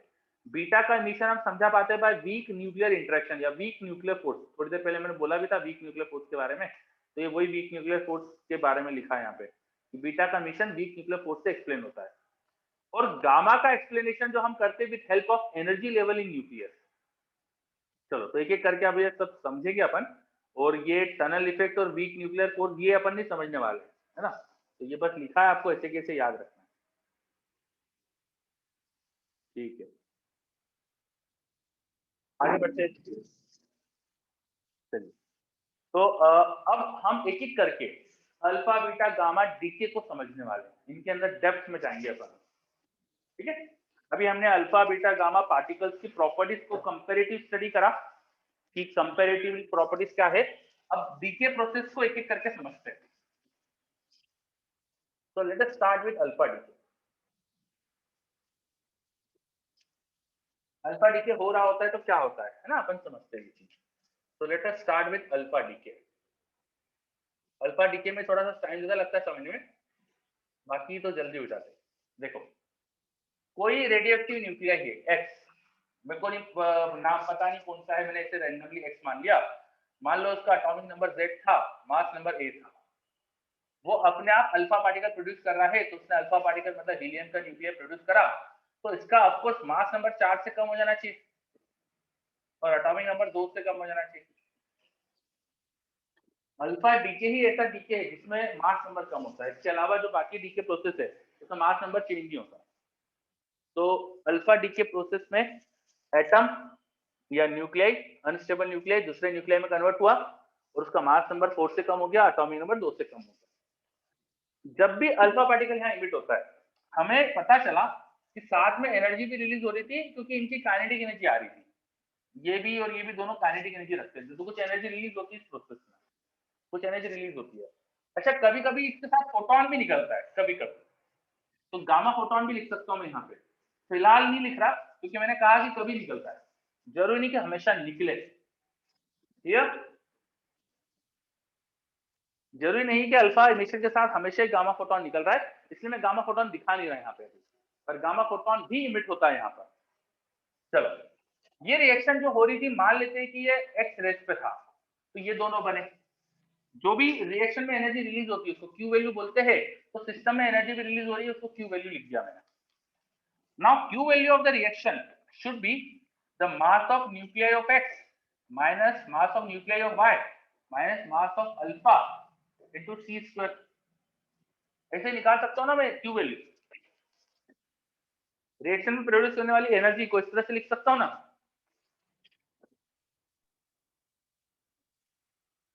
सही है क्या? चलो अब जो भी रिएक्शन में एनर्जी रिलीज होती है, ये मैंने मान लिया कि रेस्ट पे था, देखो मैंने लिखा है नीचे रेस्ट, मैंने मान लिया कि एक्स रेस्ट पे था और वाई और हीलियम बन गए। तो रिएक्शन में एनर्जी रिलीज हुई, कहा जाएगी एनर्जी है, किस फॉर्म में होगी एनर्जी है, ये एनर्जी किस फॉर्म में हो सकती है? काइनेटिक और हीट। हीट का कोई कॉन्सेप्ट नहीं होता, बहुत कम पार्टिकल होते तो प्रोडक्ट्स की काइनेटिक एनर्जी। बिल्कुल सही, हाँ सिर्फ प्रोडक्ट की काइनेटिक एनर्जी के फॉर्म में होगी। This should be in form of kinetic energy of product. Product कौन कौन से है? एक तो डॉटर न्यूक्लियाई वाई, इसको बोलते हैं डॉटर न्यूक्लियाई, इसको बोलते हैं पेरेंट न्यूक्लियाई। एक न्यूक्लियस से दूसरा न्यूक्लियाई बना तो इसे डॉटर, इसे पेरेंट। तो kinetic energy of Y plus kinetic energy of H, इनकी काइनेटिक एनर्जी के फॉर्म में मिली है। अच्छा मोमेंटम कंजर्वेशन होने के लिए इन दोनों को मोमेंटम का क्या रिलेशन रखना पड़ेगा, बोलो? सर वही नेगेटिव, इक्वल एंड अपोजिट। बिल्कुल सही। For momentum conservation the momentum of daughter nuclei y should be equal to momentum of He in magnitude, but direction opposite होना चाहिए, है ना? तो मैग्नीट्यूड में इक्वल, डायरेक्शन ऑपोजिट।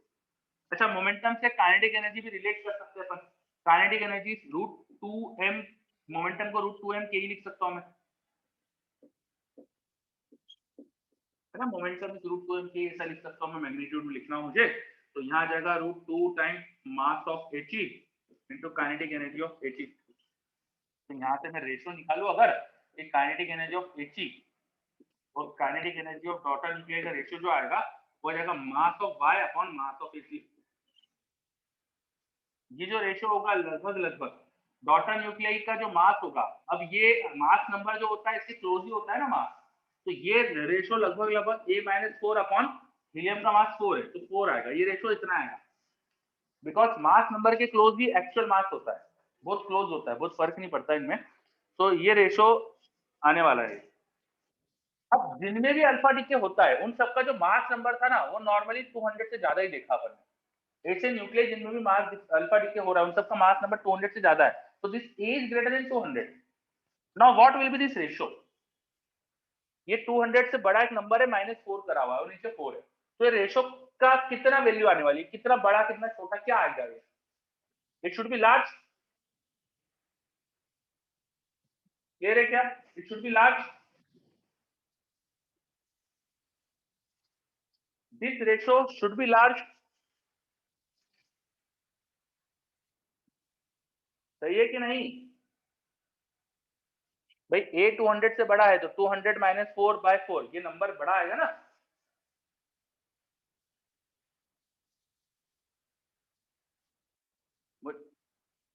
यस चलो इतनी देर बाद रिप्लाई आया, यस क्या बात है। ओके तो हमें समझ में आ रहा है कि काइनेटिक एनर्जी ऑफ हीलियम बहुत ज्यादा होने वाली है। यहां से हमें समझ में आया this equation implies that kinetic energy of helium is greater than kinetic energy of daughter nucleus. तो almost all of the Q values taken by helium, जितनी भी एनर्जी रिलीज हो रही थी ऑलमोस्ट सारी ही ये लेके जा रहा है, ये बहुत कम है, इसका मतलब ये सारी एनर्जी लेके जा रहा है।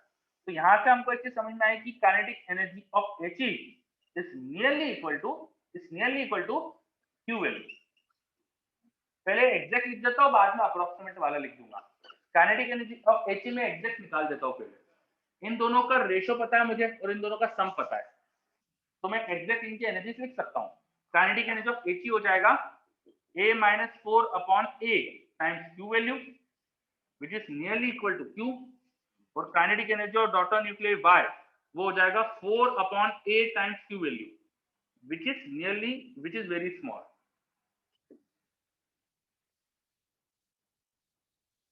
क्या ये समझ में आया? मैंने ये कैसे निकाला? मुझे दो चीजों का सम पता है, दो चीजों का मुझे सम पता है और दो चीजों का रेशो पता है, तो इजीली उन दो को मैं निकाल सकता हूँ। काइनेटिक एनर्जी ऑफ हीलियम हो जाएगा a minus 4 अपॉन इन दोनों का sum which will be a times q, और इसी काइनेटिक एनर्जी ऑफ y लिख दी मैंने। तो अगर आपको किसी क्वेश्चन में ये पता हो कि अल्फा डीके हुआ है और डॉटर न्यूक्लियर और अल्फा की काइनेटिक एनर्जी आपको दे दी, तो सबसे पहली चीज तो आप मुझे a बता सकते हो, मास नंबर आप गेस करके बता सकते हो कि उस न्यूक्लियर का क्या था। अगर आपको इन दोनों की एनर्जी पता है तो आप उनका रेशो देख के मुझे इजीली मास नंबर बता सकते हो। Am I right? है ना? तो ऐसे क्वेश्चन आसान भी आ जाते हैं कि इनकी काइनेटिक एनर्जी दे दी और मास नंबर पूछ लिया। दूसरी चीज, अगर अल्फा की काइनेटिक एनर्जी दे दी तो मुझे क्यू वैल्यू भी बता सकते हो कितनी रिलीज होगी। अगर आपको अल्फा की काइनेटिक एनर्जी नोन हो और मास नंबर पता हो तब तो क्यू वैल्यू मुझे बता सकते हो कितनी आएगी। ये a इधर मल्टीप्लाई कर दो, नीचे -4 लेके आ जाओ तो क्यू वैल्यू आ जाएगी। सही बात है क्या?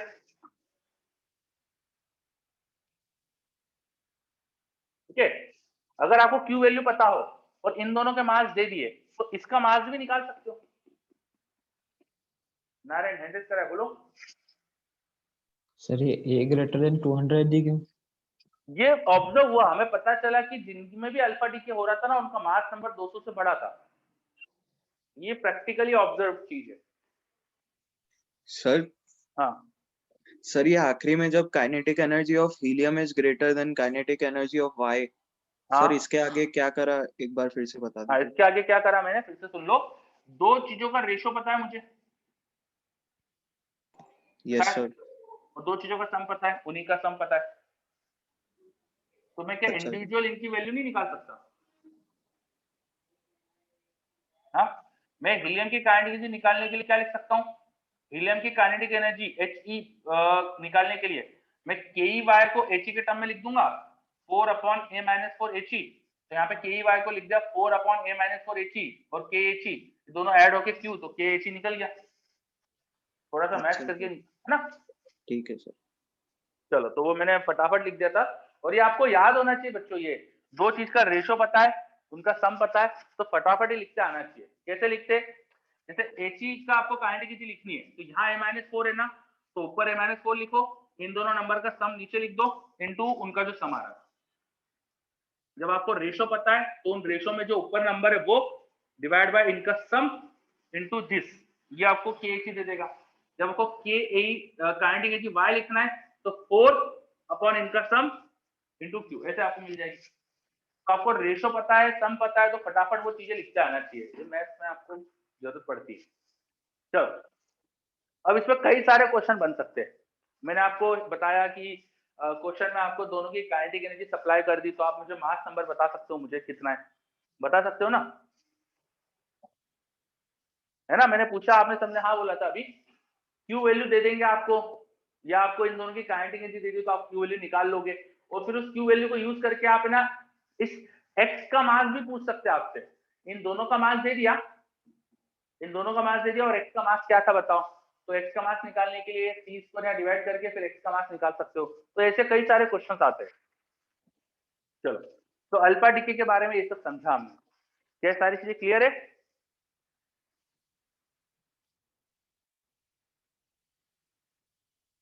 ओके। क्वेश्चन काफी आसान होते हैं, एडवांस में ज्यादा डेप्थ के पूछे जाते हैं, मेंस में तो बेसिकली बस रेशियो से ही क्वेश्चन पूछ लेगा कोई भी आपसे। आगे बढ़ते हैं।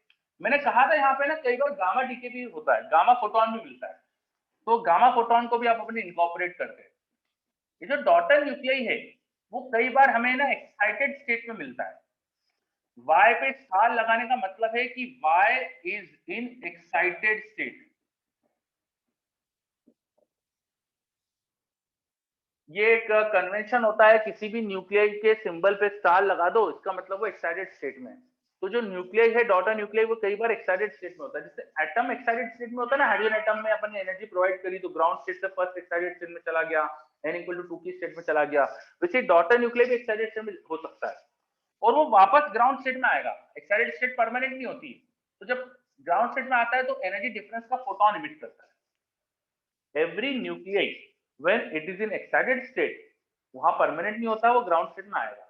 और जब वापस ग्राउंड स्टेट में आता है तो एनर्जी जो भी एनर्जी डिफरेंस था उसका फोटोन इमिट होता है।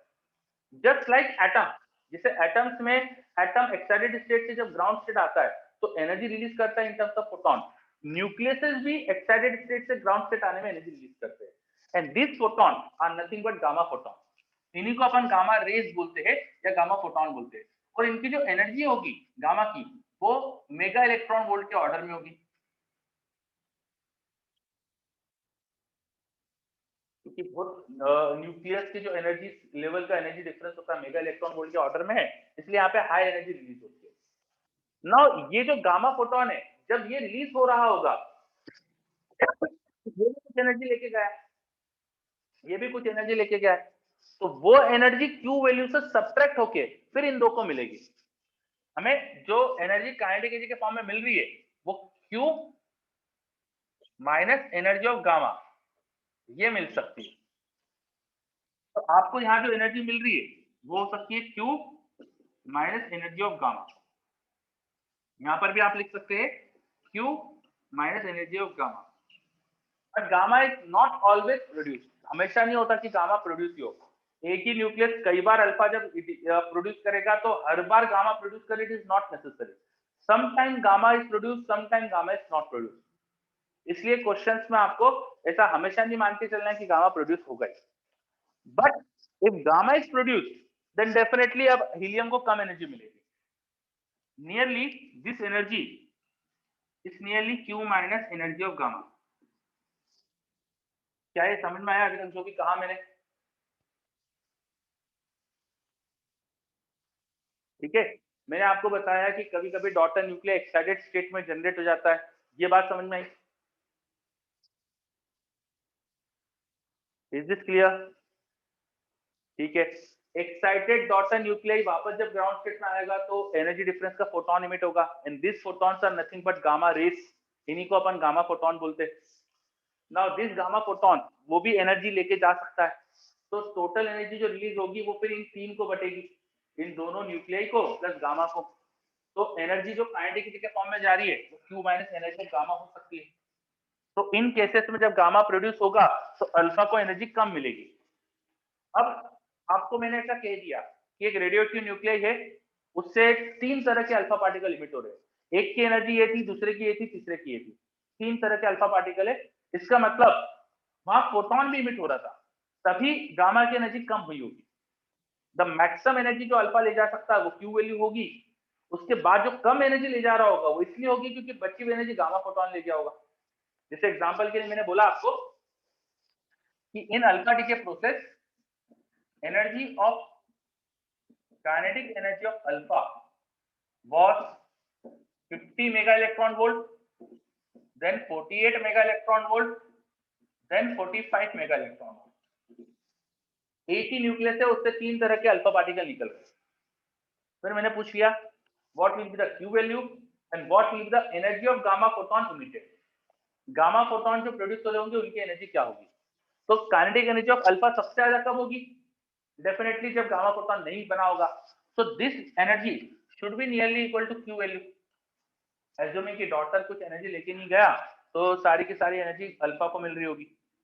अब सेकंड केस में एनर्जी कम क्यों है, कितनी कम हुई, 2 मेगा इलेक्ट्रॉन वोल्ट, 2 का डिफरेंस है ना, तो क्यों कम हुई होगी, क्योंकि कौन लेके गया होगा एनर्जी, बताओ, गामा लेके गया होगा, तो this energy should B Q minus energy of gamma.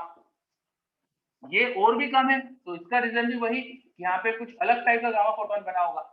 So energy of gamma photon in first case was 2 mega electron volts and energy of gamma photon in the second case was 5 mega electron. So in the process of alpha decay there were two types of gamma photon which were produced. एक की energy 2, एक की energy 5 mega electron volt आ रही होगी, that's why alpha को energy कम मिल रही थी। Is this clear? Yes sir. Okay, तो बहुत ही सिंपल क्वेश्चन बनते हैं अगर थ्योरी अच्छे से पता हो तो। देख लो थ्योरी में कहीं भी कुछ भी डाउट हो, कुछ समस्या हो तो बताइए मुझे।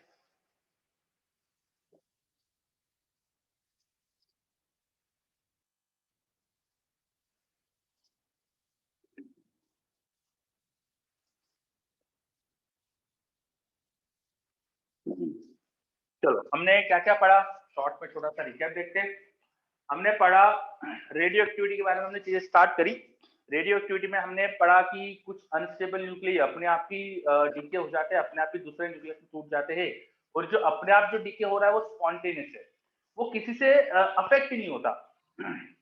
आप टेम्परेचर बढ़ाओ, आप हीट दो सिस्टम के अंदर, आप कोई कैटलिस्ट रख दो, आप कुछ भी करो, रेडियो एक्टिविटी प्रोसेस किसी भी तरह से अफेक्ट नहीं होती।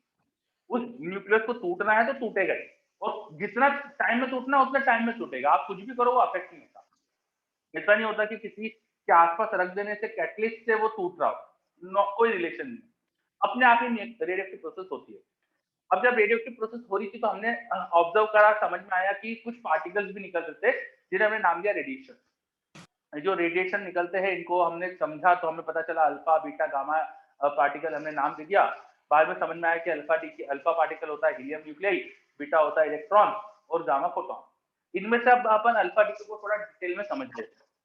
तो जब किसी न्यूक्लियस से अल्फा डीके होता है तो उस न्यूक्लियस में से कोई डॉटर न्यूक्लियस बन जाता है प्लस अल्फा पार्टिकल बनता है। ये जो डॉटर न्यूक्लियस है सम टाइम वो एक्साइटेड स्टेट में आता है, नॉट नेसेसरी ऑलवेज, बट जब वो एक्साइटेड स्टेट में आएगा और वापस ग्राउंड स्टेट में आएगा तो फोटोन भी इमिट होगा। तो अल्फा डीके के साथ साथ कभी कभी फोटोन गामा फोटोन भी बनने हुए दिखते हैं हमको। अगर गामा फोटोन बन रहा होगा तो टोटल जो एनर्जी रिएक्शन में रिलीज होती है क्यू वैल्यू, वो सॉरी जस्ट अ सेकंड, ये इक्वेशन थोड़ी सी गलत हो गई लिखने में। क्यू वैल्यू तो इतनी होगी, now this should be equal to kinetic energy of gamma plus kinetic energy of alpha plus kinetic plus energy of gamma, kinetic energy of Y plus kinetic energy of alpha plus energy of Y. ऐसा लिखना चाहिए था मुझे, ठीक है। Momentum conservation होना चाहिए। अगर मैंने इस न्यूक्लियर को रेस्ट माना था तो इन दोनों को इक्वल एंड अपोजिट मोमेंटम ले जाना चाहिए था, जिससे मैंने काइनेटिक एनर्जी का रेशियो निकाला। तो इससे मुझे समझ में आया कि ऑलमोस्ट सारी काइनेटिक एनर्जी अल्फा लेके जा रहा था, तो अल्फा की काइनेटिक एनर्जी बहुत ज्यादा थी डॉटर न्यूक्लियर से। नाउ अब मुझे अल्फा और अगर डॉटर न्यूक्लियर की अलग अलग काइनेटिक एनर्जी निकालना है तो मुझे दो चीज का रेशियो पता है और उनका सम भी पता है, हम इजीली हम उनकी एनर्जी निकाल सकते हैं। तो ये हमने निकाला, अल्फा की काइनेटिक एनर्जी लगभग Q minus energy of gamma आ रही है, और गामा जो वाई पार्टिकल था उसकी काइनेटिक एनर्जी डॉटर न्यूक्लियर की काइनेटिक एनर्जी लगभग स्मॉल जीरो के आसपास आती है। 4 अपॉन है वो छोटा नंबर बनेगा इसलिए 0 आता है। फिर मैंने आपको ये बताया कि अगर क्वेश्चंस में आपको अल्फा की काइनेटिक एनर्जी दे दी और डॉटर न्यूक्लियर की काइनेटिक एनर्जी दे दी तो आप इससे इजीली ये रेशियो देखकर आप बता सकते हो मास नंबर क्या रहा होगा।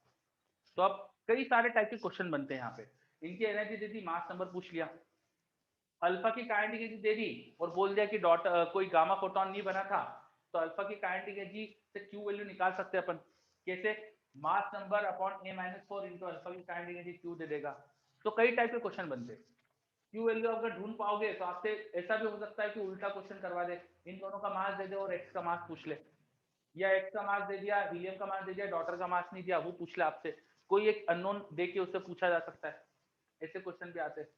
फिर मैंने आपको बताया कभी कभी गामा फोटोन भी निकलता है, तो गामा फोटोन भी निकल रहा होगा तो अल्फा की एनर्जी अलग भी आ सकती है। एक ही न्यूक्लियस से अल्फा कई टाइप की एनर्जी के प्रोड्यूस हो सकते हैं। तो अल्फा की एनर्जी में जो कमी आ रही होगी वो इसलिए आ रही होगी क्योंकि बची हुई एनर्जी का गामा फोटोन जा रहा होगा। तो गामा फोटोन किस एनर्जी का प्रोड्यूस होगा ये भी आप पता कर सकते हो। चलो, क्या पूरी थ्योरी क्लियर है?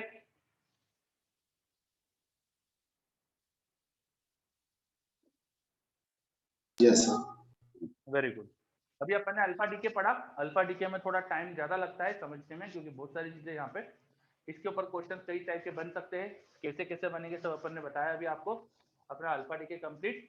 अब अपन बीटा डीके पे आएंगे। बीटा माइनस फिर बीटा प्लस फिर गामा। तो आपको साथ साथ हो ही रहा है अपना। यहाँ पे गामा डीके भी बताया मैंने, देखो साथ में। अच्छा, गामा डीके का रीजन भी समझ में आया होगा ना, न्यूक्लियर एनर्जी लेवल। ये रीजन है गामा डीके का। कोई डॉटर न्यूक्लियर एक्साइटेड स्टेट में बना, ग्राउंड स्टेट में आया तो फोटोन निकला। तो गामा की एनर्जी क्या है ये देख के आप न्यूक्लियर एनर्जी लेवल का अंदाजा लगा सकते हो। न्यूक्लियस के अंदर एनर्जी लेवल का डिफरेंस क्या था वो आपको पता चल रहा है। चलिए, तो बीटा डीके को थोड़ा डिटेल में समझेंगे अपन अब नेक्स्ट क्लास में। बीटा डीके देन फिर के कैप्चर, ये अपना बचा है। बीटा में दो टाइप के डीके होते हैं, बीटा माइनस बीटा प्लस, उन दोनों को समझेंगे और के कैप्चर, ये चीज अपन अब नेक्स्ट क्लास में करेंगे। एंड आफ्टर दैट उसके बाद फिर वो statistical law of radio activity, मतलब फर्स्ट ऑर्डर रिएक्शन होती है रेडियो एक्टिविटी, ये वाली चीज अपन देखने वाले हैं। चलो, तो क्या क्या करने वाले आपको मैंने बता दिया। आप आगे आगे पढ़कर आ सकते हो और इसमें जो भी समस्या है फिर वो पूछ लेना। और आपको एक होमवर्क और दिया है मैंने बोला आपको न्यूक्लियर फ्यूजन फिशन के बारे में आपको पढ़ना है, न्यूक्लियर रिएक्टर के बारे में पढ़ना है ना। वो सब पढ़कर आएंगे। मैं आपसे अगली क्लास में कई क्वेश्चन पूछूंगा, आपको मुझे उसके जवाब देना है।